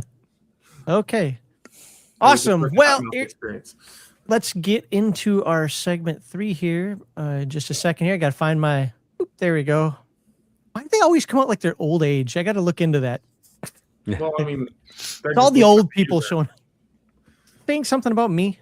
Anyway, we're almost there. I hope you're getting your questions and commentary ready for segment 4 when we invite you to join us to talk with our panel about tonight's topic. Oh, I got to write something down. 7. Okay. And let's bring in the Hat Mouse. 147. There we go. To kick off this third and final conversation that focuses on from Skirmish to story impact, trying to placate both sides of the fence there. You got a little skirmish, little battle map people, and our story gamers. There we go. Some combats feel like time sink obstacles, while others become campaign defining moments. The segment explores how encounter design, stakes, objectives, enemies, and aftermath turn a fight from just one more battle or bag of hit points into something that actually changes the adventure, the characters, or even the player's memory of the campaign. What are your thoughts? The story doesn't really happen during the fight. With very the side objectives can make a lot of story, but the actual smacking around with swords, bows, spells, that doesn't really create the story. The story happens before and after the fight. Why are you fighting these people? What is your emotional and political stakes in this combat? What kind of situation has led you to fight here instead of elsewhere? Is it, if you're fighting in the Dragon's Lair, is it because a trap that lured them out didn't work? Or because this is the first time you were able to track them? Or did you come when you thought it was away and now it's blocking the door? All these things lead into are consequences of the story lead into the fight. And then after the fight, during the fight, especially in superhero games, there's a lot of side objectives that can create stories. Like you save the mayor's daughter, or you're able to protect a civilian. All the civilians' casualties are at a minimum, or not. But when you exit the fight, those things haven't had any story impact yet. When the fight's over, the consequences of how the fight went catch up to you, and some will have short-term, and others will have very long-term effects on the rest of the campaign. Depending on, say the princess got kidnapped and you were able to slay the dragon, but not before it ate the princess. That's gonna sour your victory, and especially the kingdom's perception of you. You've protected them for all time, but you didn't save their most beloved daughter. I agree, and I disagree with the idea that story doesn't happen during combat. story, I think, can happen during combat. Exposition, I should say, can happen during combat. It's the timer runs out because the players didn't achieve a certain objective point under a certain critical amount of time. So that now goes away, and it's going to have consequences. The consequences could be immediate. They could be days, weeks, months out. So as far as story, where skirmishes become part of story, or story becomes comes into skirmishes, I think it's however you set up the scenario, or the players have allowed the scenario to get to a certain point where the two become one. And so, for as an example, the party that I'm playing in as a paladin, the time has advanced, from the mountains at this point by almost a year, and we are heading to the desert because we know the desert has this big bad enemy in it that is trying to create a curse or something that's going to kill so many people. I think he was trying to become an immortal. So we found his location where he was going to do the ritual, and we're like, oh, cool. We're going to disrupt the ritual in the worst possible way that we can do. We're going to destroy things. We're going to level things. And if, these things explode or whatever and do collateral damage, it's in the desert. We don't really care. Well, it does matter, because the desert has now changed irrevocably. Our actions in the desert, and we saw it firsthand, caused effectively the land itself to become cursed and damaged. And we're like, ooh, do we want to continue this path? Well, if we don't continue this path, he can still complete the ritual and still become an immortal demon thing. Okay, we'll have to complete this. We're going to have to pay for the consequences later, but we're going to have to continue destroying this ritual. And, well, some of us might become irrevocably changed because of it. And that's a story beat right there, is we know that our actions are going to cause permanent change, not just to the world, but to our characters as well. And we have to either be okay with that, or we have to find a new solution. Well, there's not enough time to find a new solution, so we have to be okay with it and move on. And that's just because we spent too much time tarrying in other places that we didn't get to the desert in time. Like, we could have gotten there, 4 months before we got there. And we tarried and delayed and delayed and did all these other things, all these other world story building things along the way. Are those things less important? No. Did they matter to us in that time? Yes. It was great world building. It was great character building. But in the grand scheme of things, us spending the 4 months on the road with that led to consequences we had not yet known were going to take effect when we got there. And we had to be okay with those consequences to achieve our objective point. Granted, it was that the enemy's absolute worst day ever. Like, us showing up to that town was the enemy's absolute worst day, bar none. Okay. Sounds like it. Anything else you guys want to add to that? Or, I mean, I can do a follow-up. I'm just... So I wouldn't. Wow, everyone's pointing the other way. To my perspective, looking at the screen, I'm on the left. So I'm pointing to you, Arch, and you're over here, and Jade's in the middle, but he points the wrong way. So that's because my camera was mirrored, and now I'm pointing at Arch, and now I'm pointing at you, at Hadmas. Yeah, because my camera's not really mirrored. I'm pointing at both of you. Anyway, so I wouldn't agree that story only happens before and after. Like, I get what you're saying, Hat Mouse. It's not like a super disagreement, but just a bit that, you can absolutely, if you define story as, like, social interaction or expression of motives or exploration of motives or whatnot, then that can absolutely happen during combat as well. In my system, you have your speak action where you're encouraged, you're reminded, oh, I should say something in combat, right? That's one of your actions. And so, you can absolutely talk to people, talk to each other, talk to your enemies, even if it's just communication and tactics. Mhm. That's part of developing the characters and having the experience of, are you just this loner that yells at the enemy or stays perfectly silent or calls out, hey buddy, watch out, or XYZ. That is all exploring the story. I don't like that term at all, but that is all fleshing out the experience. That's the term I prefer, and that can, the experience absolutely happens during the combat and not just before or after. Yeah, I was approaching story more as plot development more Plot so development. than character growth. Plot development and character growth can absolutely happen during combat. The plot of are we going to kill this bad guy before he completes the ritual? That's a plot development, and that is only happening during combat. So Fair enough. Yeah.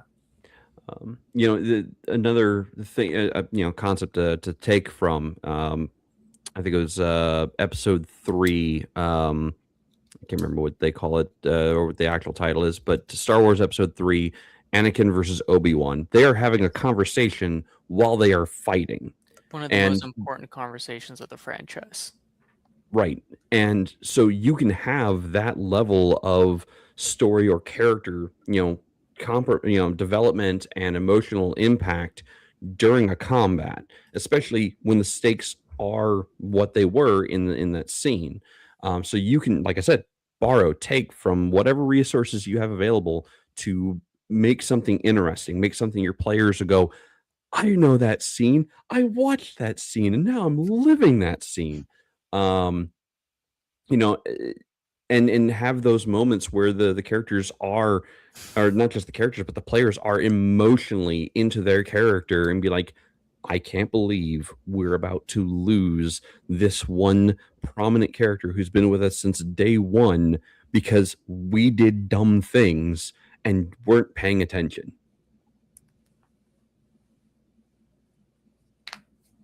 Okay. So I'm going to have some thoughts on that in the members only side. Okay. Should every major combat... That's what members only is for, right? Your thoughts? Yeah, the weird thing is I have very few notes today compared to most weeks. So it's gonna be a very short members only. We're good at covering topics. What's that? We're good at covering topics. Yeah, and you're also very diverse in how you guys do it too. So even, I like to throw in my anecdotes, but I don't think my anecdotes improve anything. Not necessarily that they do all the time there, but most of them are also ones that people have heard 400 times. So they missed on this episode, they get on another one. Anywho, and I know that's a very that's gonna be a buzzword right then and there. Should every major combat change something, or does requiring lasting consequences eventually make those consequences feel artificial? Atmos. Every major combat shouldn't have consequences. Every major combat should be a payoff. Whether that leads to more consequences depends on that villain's point and purpose in the story. When you say consequences, do you mean like negative consequences or just anything changed because of the combat? I would say negative or positive. Sometimes taking out a boss's lieutenant doesn't actually change anything right away, but it is the end of your teammate's revenge arc. I would say any combat has the potential, any combat, because we are talking combat and tactics. Any combat has the potential to have unrealized tangential consequences, good or bad. And that can come down to how the party changed the environment, not just what enemies they destroyed, but how did they change the environment? Did they knock a tree down across a river so they could cross to get to the enemies? Did they come back and remove the tree? If they didn't, now there's a tree blocking water. Maybe a critical waterway at some point further down. They won't know until they get there. And definitely a critical road. Yeah. On the other side of that, coming back to the Archlich or whatever the undead lieutenant would be, They've desecrated this temple. The public didn't know that it needed to be destroyed, and you didn't have time to tell them. Oh man, that's a consequence waiting to happen. There's going to be repercussions from the people on that. Like people aren't going to take kindly to players destroying a temple, No, even if it needed to be done, right? Or a graveyard or what have you. So I mean, it really comes down to what decisions did the players make that fundamentally changed the world around them in that moment. It's not always about what enemies did they remove from the world. It's about what did they change in the world and how did they change it. Yeah, that sounds good. But I'm pretty sure I may have misheard you earlier, Hat Mouse, but I think that every single combat, pretty much every single action that you take, where it's your achieve action, your power action, and any action that you take on the world that's not twiddling your thumbs, should always have an actual consequence. Hat Mouse, it sounded like you said when you first opened that not every combat should have consequence. Did I mishear that? Misheard, no. Misunderstood, maybe. It's not that that combat should be willy-nilly or not important. It's that not every combat needs to be campaign defining or world altering. Oh, sure, absolutely, yeah. But consequence, something should happen. Otherwise, why did I just spend half an hour fighting this thing? Yeah, okay.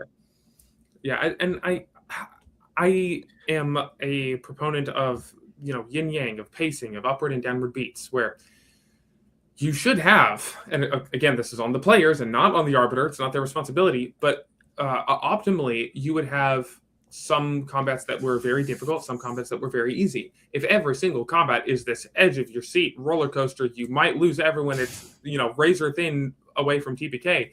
Then that's it gets grating. It gets boring. Like, even though it should be the most thrilling thing ever, if it's the 5th combat in a row where you're on the edge of your seat, it's boring.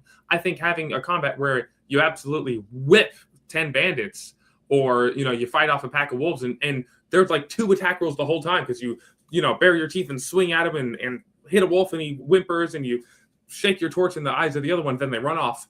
That's a cool combat encounter. Have ones that you win. Have ones that have encounters that are almost nothing. Have encounters that are you have to run away from because it's the big old dragon. Have encounters that it's on the edge of your seat. Then when you get to one where it's like, oh, this is a fair fight. No one wants to be in a fair fight. This is scary. Like that thing is a fair fight. That then becomes unless you're playing 3rd edition.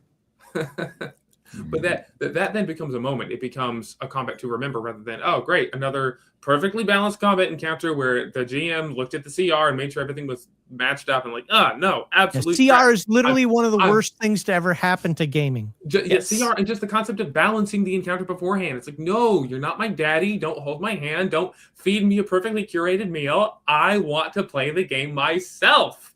Stop playing it for me. An interesting take on the perfectly balanced combat is it's terrifying. You don't know whether you can beat it, but you're doing well enough you want to try.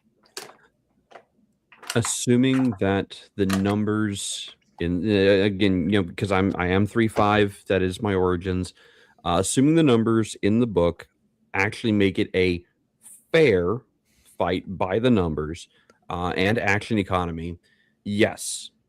A fair fight when it comes down to action economy can be absolutely and abjectly terrifying as a player, because just because the CR value is accurate doesn't mean the number of enemies I'm facing is something I should be facing, because even though I can take out 1, 2, 10 goblins in a single turn, if I'm still facing 500 goblins because it is technically by the numbers fair, I am not actually at a fair point because the action economy is against me from a numbers perspective.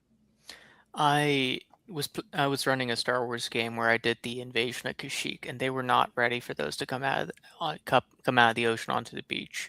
it was a really harrowing encounter. And when it looked like I was going to kill them all, I Deus Exed a LAAT to come and do a strafing run, and then they were able to get the upper hand. But without that,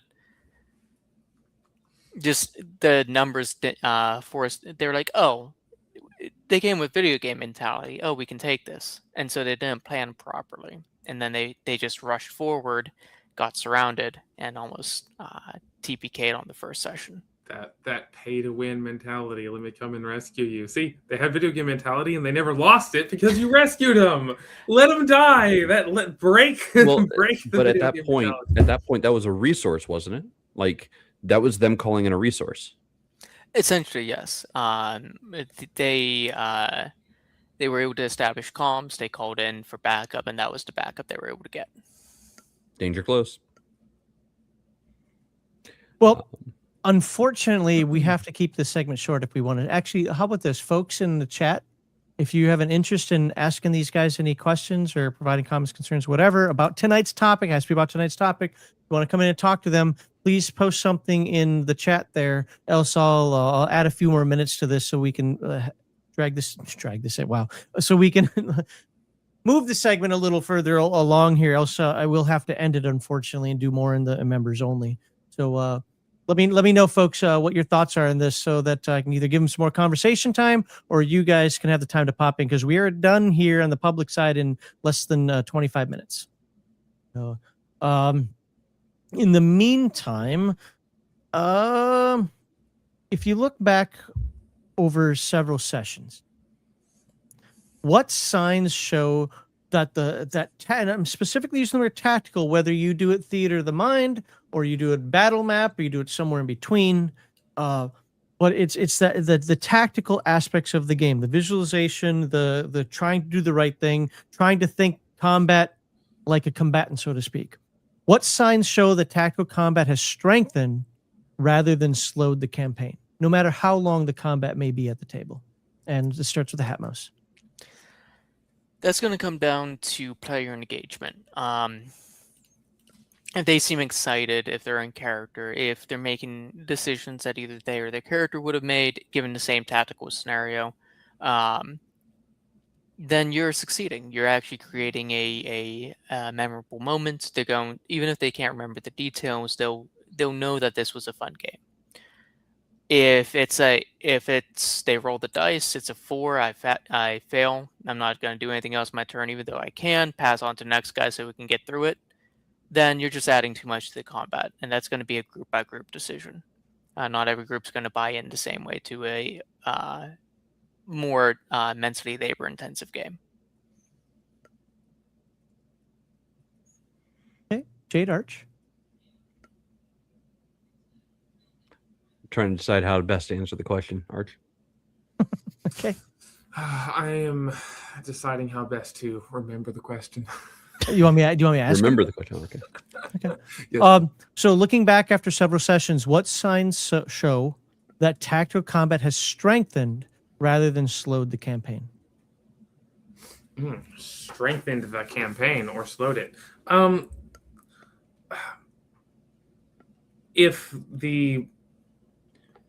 guess it's a really simple thing. If the players enjoyed the combats, I think actions speak louder than words. If your players are looking forward to the next combat, that means they've had good experiences with past combat. So if your players are like, okay, cool, let's have another one, it's like, okay, it looks like the high tactics that we've been using are paying off. But that's just the way to measure if anything you're implementing is paying off is, did they have a good time? And you can tell if they're having a good time if they're looking forward to the next time. I guess that's my simplest answer. Okay. So I think when it comes down to whether it is advancing or making memorable moments in the campaign or not is actually re-ask the question so I can get the and I'm gonna give you one kind of caveat that I didn't give them since you're struggling more with this. Sometimes game masters like to put in combat as filler or because they feel they have to, and it's dang near meaningless. Like, oh yay, it's another bag of hit points. Oh yay, it doesn't have any verisimilitude, or even if it does, it's just very barely. You can kind of see through the fact that Oh, he must have been drunk last night and didn't have anything planned for today. I've done things like that when I was younger. But the question was, looking back after several sessions, what signs show that tactical combat is strengthened rather than slowed the campaign? So, a sign that the tactical combat has strengthened the game, in my opinion, is anytime the players and or characters learned something either about themselves, about the world, about the enemies they're facing, or about information that they thought was concrete has changed in some fundamental way. So I'm going to give an example from my last Monday night game session. There are no undead in my game world, period. Full stop, no undead. The party was awoken in the middle of the night because they heard something moving on the road, shuffling, in their direction. Is the first encounter with the undead, the absolute first in the entire world encounter with the undead. They have no idea what they are. Every time they drop one, it stands back up the next round. This is terrifying for them. They have, they're, as players, they understand that these are undead. The characters have no earthly idea what or how these things exist, and it has changed a fundamental view for the characters that there exists monsters that will stand back up after you knock them down. After you knock the light out of their eyes, the light reignites and they stand back up. So that is something that has fundamentally changed. Now, some might just say it's a throwaway combat because you could take the enemies down in one hit. Well, you can't. You have to take them down in multiple hits or the correct way. So they have now fundamentally learned that there are monsters in the world that you have to have special magic or special magic tools to remove permanently. So any combat, I would say that the players and or the characters grow and learn something is always an advancement for the campaign. It's always to the campaign's benefit and never a hindrance or never slows it down. So I'm not getting any response back. I'm not complaining. I'm just letting folks know I'm not. So this means I got another follow-up for you guys. So again, starting with the Hat Mouse. I would like you to answer this in a way that provides advice out there for folks, for things for them to think about. Okay. Okay. What distinguishes a memorable combat from an exciting fight that ultimately changes nothing? I'd say character consequences. As a player, your ability went off, right? You got a critical hit. You use meaningful use of the terrain or features covered, elevation, whatever. But if it didn't change anything for your character, then it wouldn't have changed anything outside the fight. And the most meaningful fights do come down to, hello, I'm Inigo Montoya. You killed my father. I'm a Jedi like my father before me. And those are the type of fights that actually matter long term. And I know those are big boss You're saying fights. have daddy issues. Maybe. I know those are end of campaign big boss fights, but you can sprinkle things like that throughout the entire campaign. And all you got to do is not tie every sin of the big bad back to his hands. Have him have lieutenants, underlings, and other things that yes, the squad of hitmen under this one undead lieutenant are the ones who burned down your village, and he's the one you're actually after. You want to stop the whole organization because you're a hero now, but first you're going to get your pound of flesh. Okay. Arch Jade.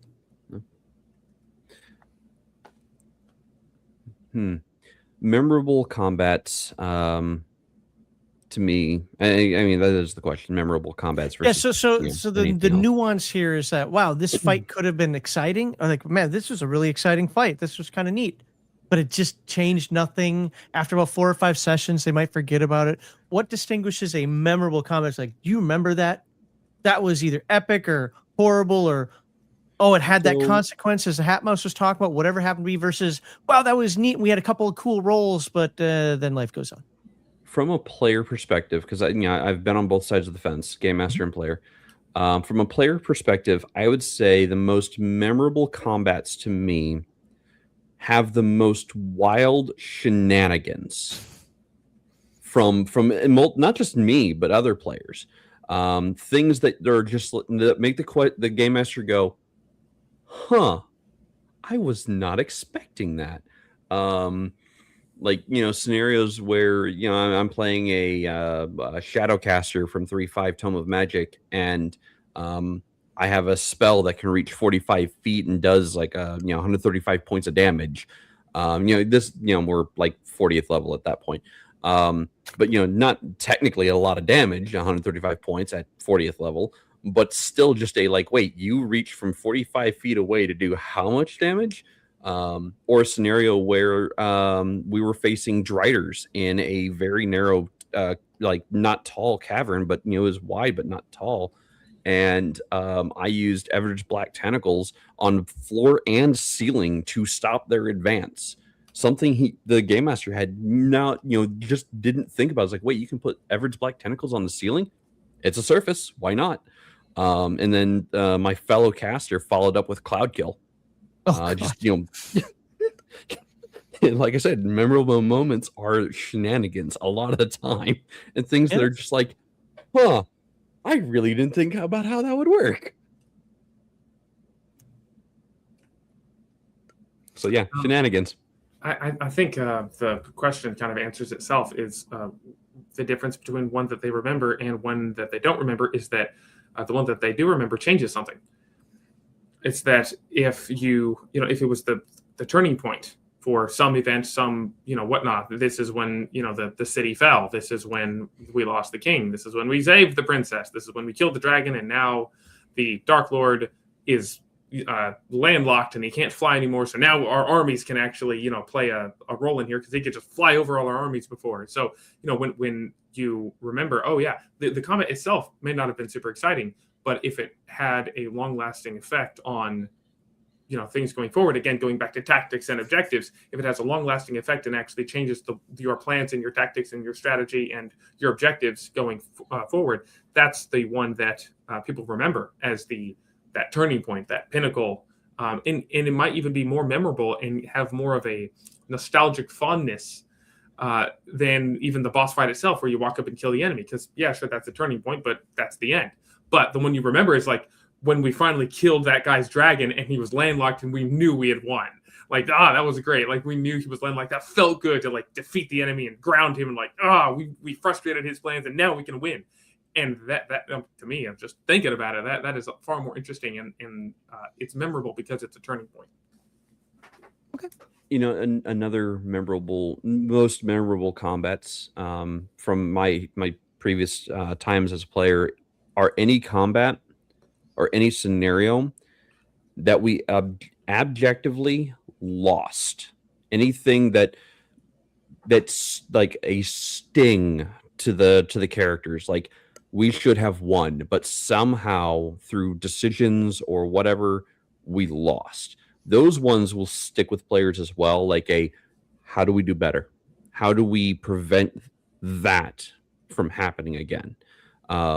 Players will, especially, in my time as a 3-5 player, I hated losing. I hated scenarios where I shouldn't say hated. I despised a scenario that had no true victory to it for my character.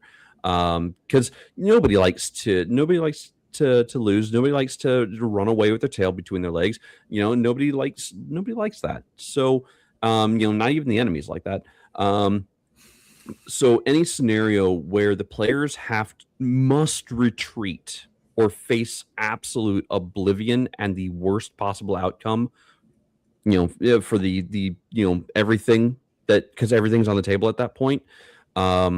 Those ones are the stings that players will remember for years or decades.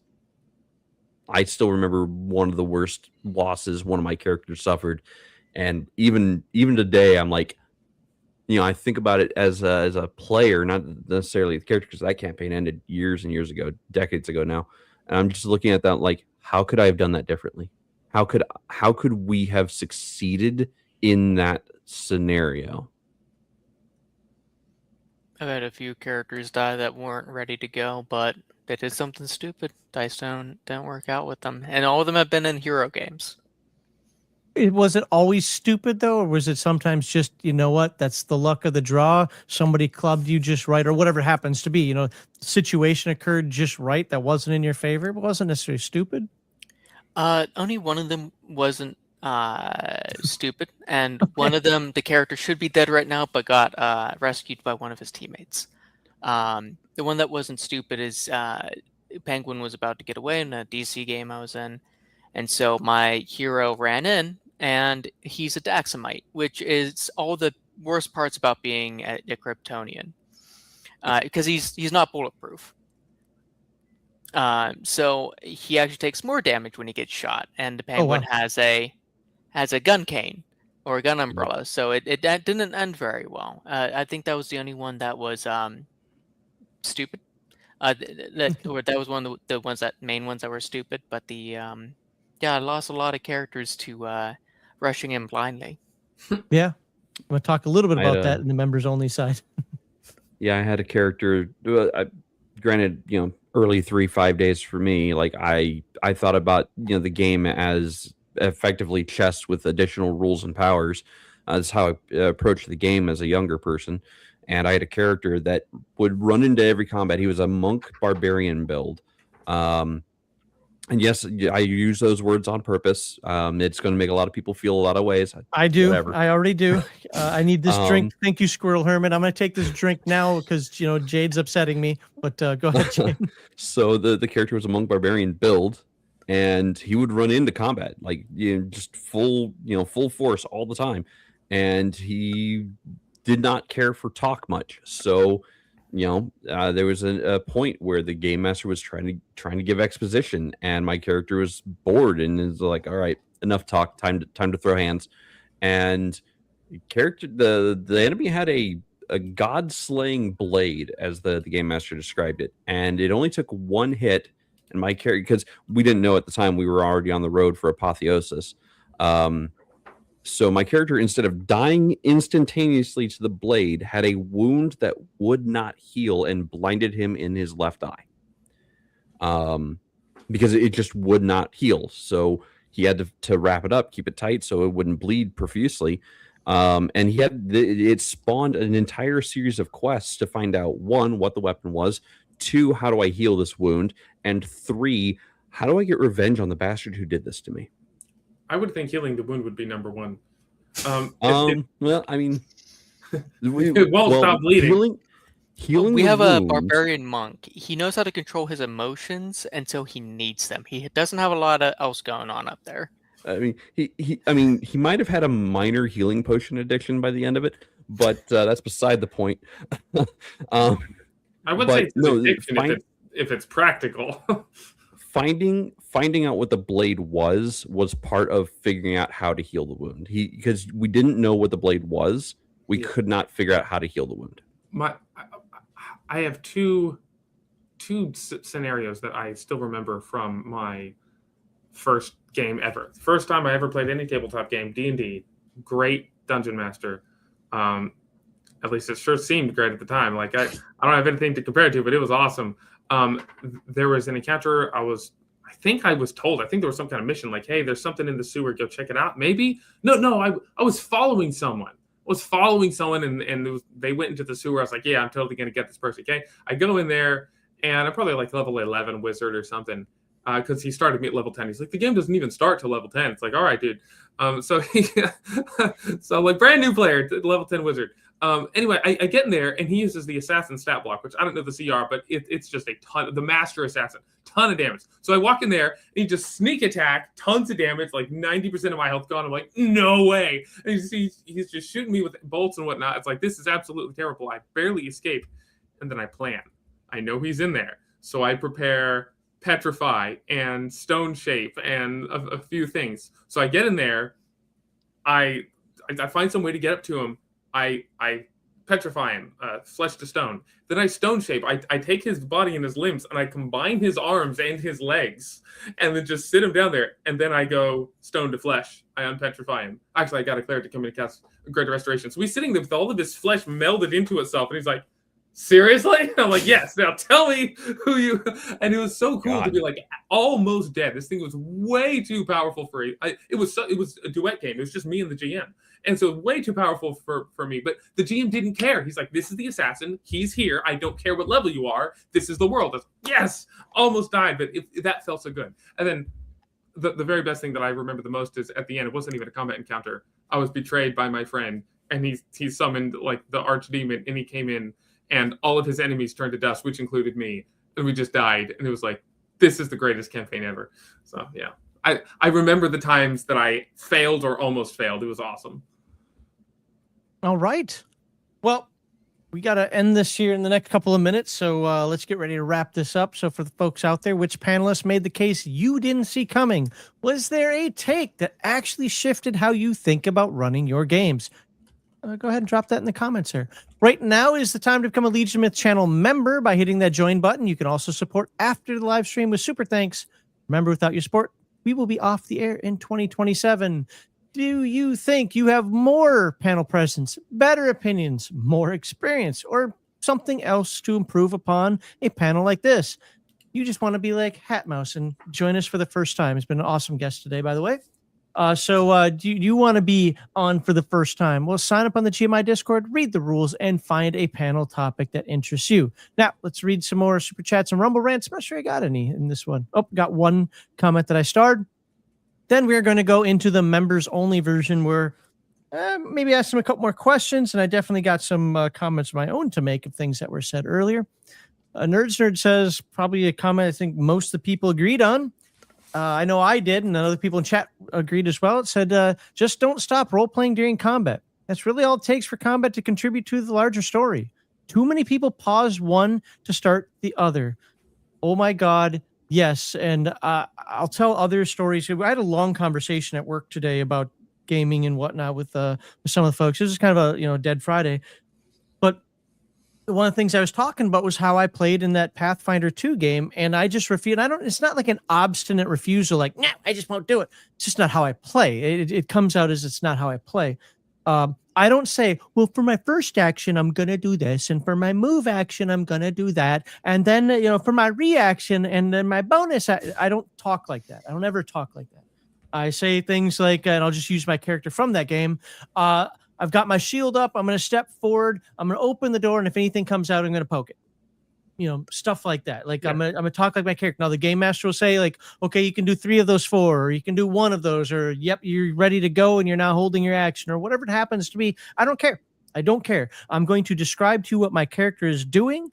And if it meets game mechanic, great. If it doesn't, well, I'm telling you what my character is attempting to do at least. That is true use of fiction first. What's that? The true use, the proper use of fiction first. Describe what you're doing in the fiction. Let us all see the movie in our head. Let us see what you're doing. And then we can figure out the mechanics. Let's not push paper buttons. Let's actually role play and experience what's going on. You guys have any other thoughts on that, or are we done for today? Just public. one more. I played a zombie survival game 8 years ago, just a 2-shot, where you declared your actions before you rolled initiative, and your initiative, and that determined how many dice you were going to roll. You can do up to 4 things. You can only roll 4 dice for initiative, and you add them together. Lowest number first, highest last. That's an interesting way of doing it. I like the alternative system. It's a little gamified, but I like the alternative system. You basically make like we'll just call it a skill check, for lack of a better term. And how well you do on the skill check determines what phase you go in. And all the characters in phase 1 go here. All the characters in phase 2 go there. All the characters in phase 3 go there. And then if you're just unlucky enough, because the thing is, if your character has, say, 3 actions per round, and you start at the second to last action, you're only getting 2 actions that round. So it's an interesting system. What's that? World of Darkness. You declare actions, like Hatmouse said. You declare your actions and then resolve. You start at the lowest initiative. They declare action. and then you go to the next highest initiative, declaring actions, and then you resolve in reverse order from highest action to lowest action. It's been so long since I played, but all right. Well, we have to end. Yeah. We are actually going overtime here. That's not appropriate. We don't do that here. We do it all the time. But just so, okay, that is it for the public portion of tonight's Game Master Insight. YouTube members, there is more to come. Some of you are new members, thanks to people like Bruce and Lord Soth. So thank them. But YouTube members, there's more to come, so don't go anywhere. Sincere thank you to everyone who supported the show with super thats. Oh my God, I can't talk. Super thats. Wow, super chats. Am I drunk? Maybe I'm drunk now and don't realize it. But thank you very much. I downed my 2 shots there for you, sir. And of course, to all of you who took the time to join us tonight. Apparently there's other stuff going on because we had very low number count again tonight. So I'm guessing some other folks are streaming or something. So hopefully folks catch this later on. But finally, thank you very much to tonight's panelists for their time and for their informative and spirited discussion. The Hat Mouse, thank you very much for your first time being here. I hope you had fun. I did. Be sure to check out their links in the description. And with that, I look forward to doing this next time. I got to find my outro button because I'm stupid and didn't have it prepared. There we go.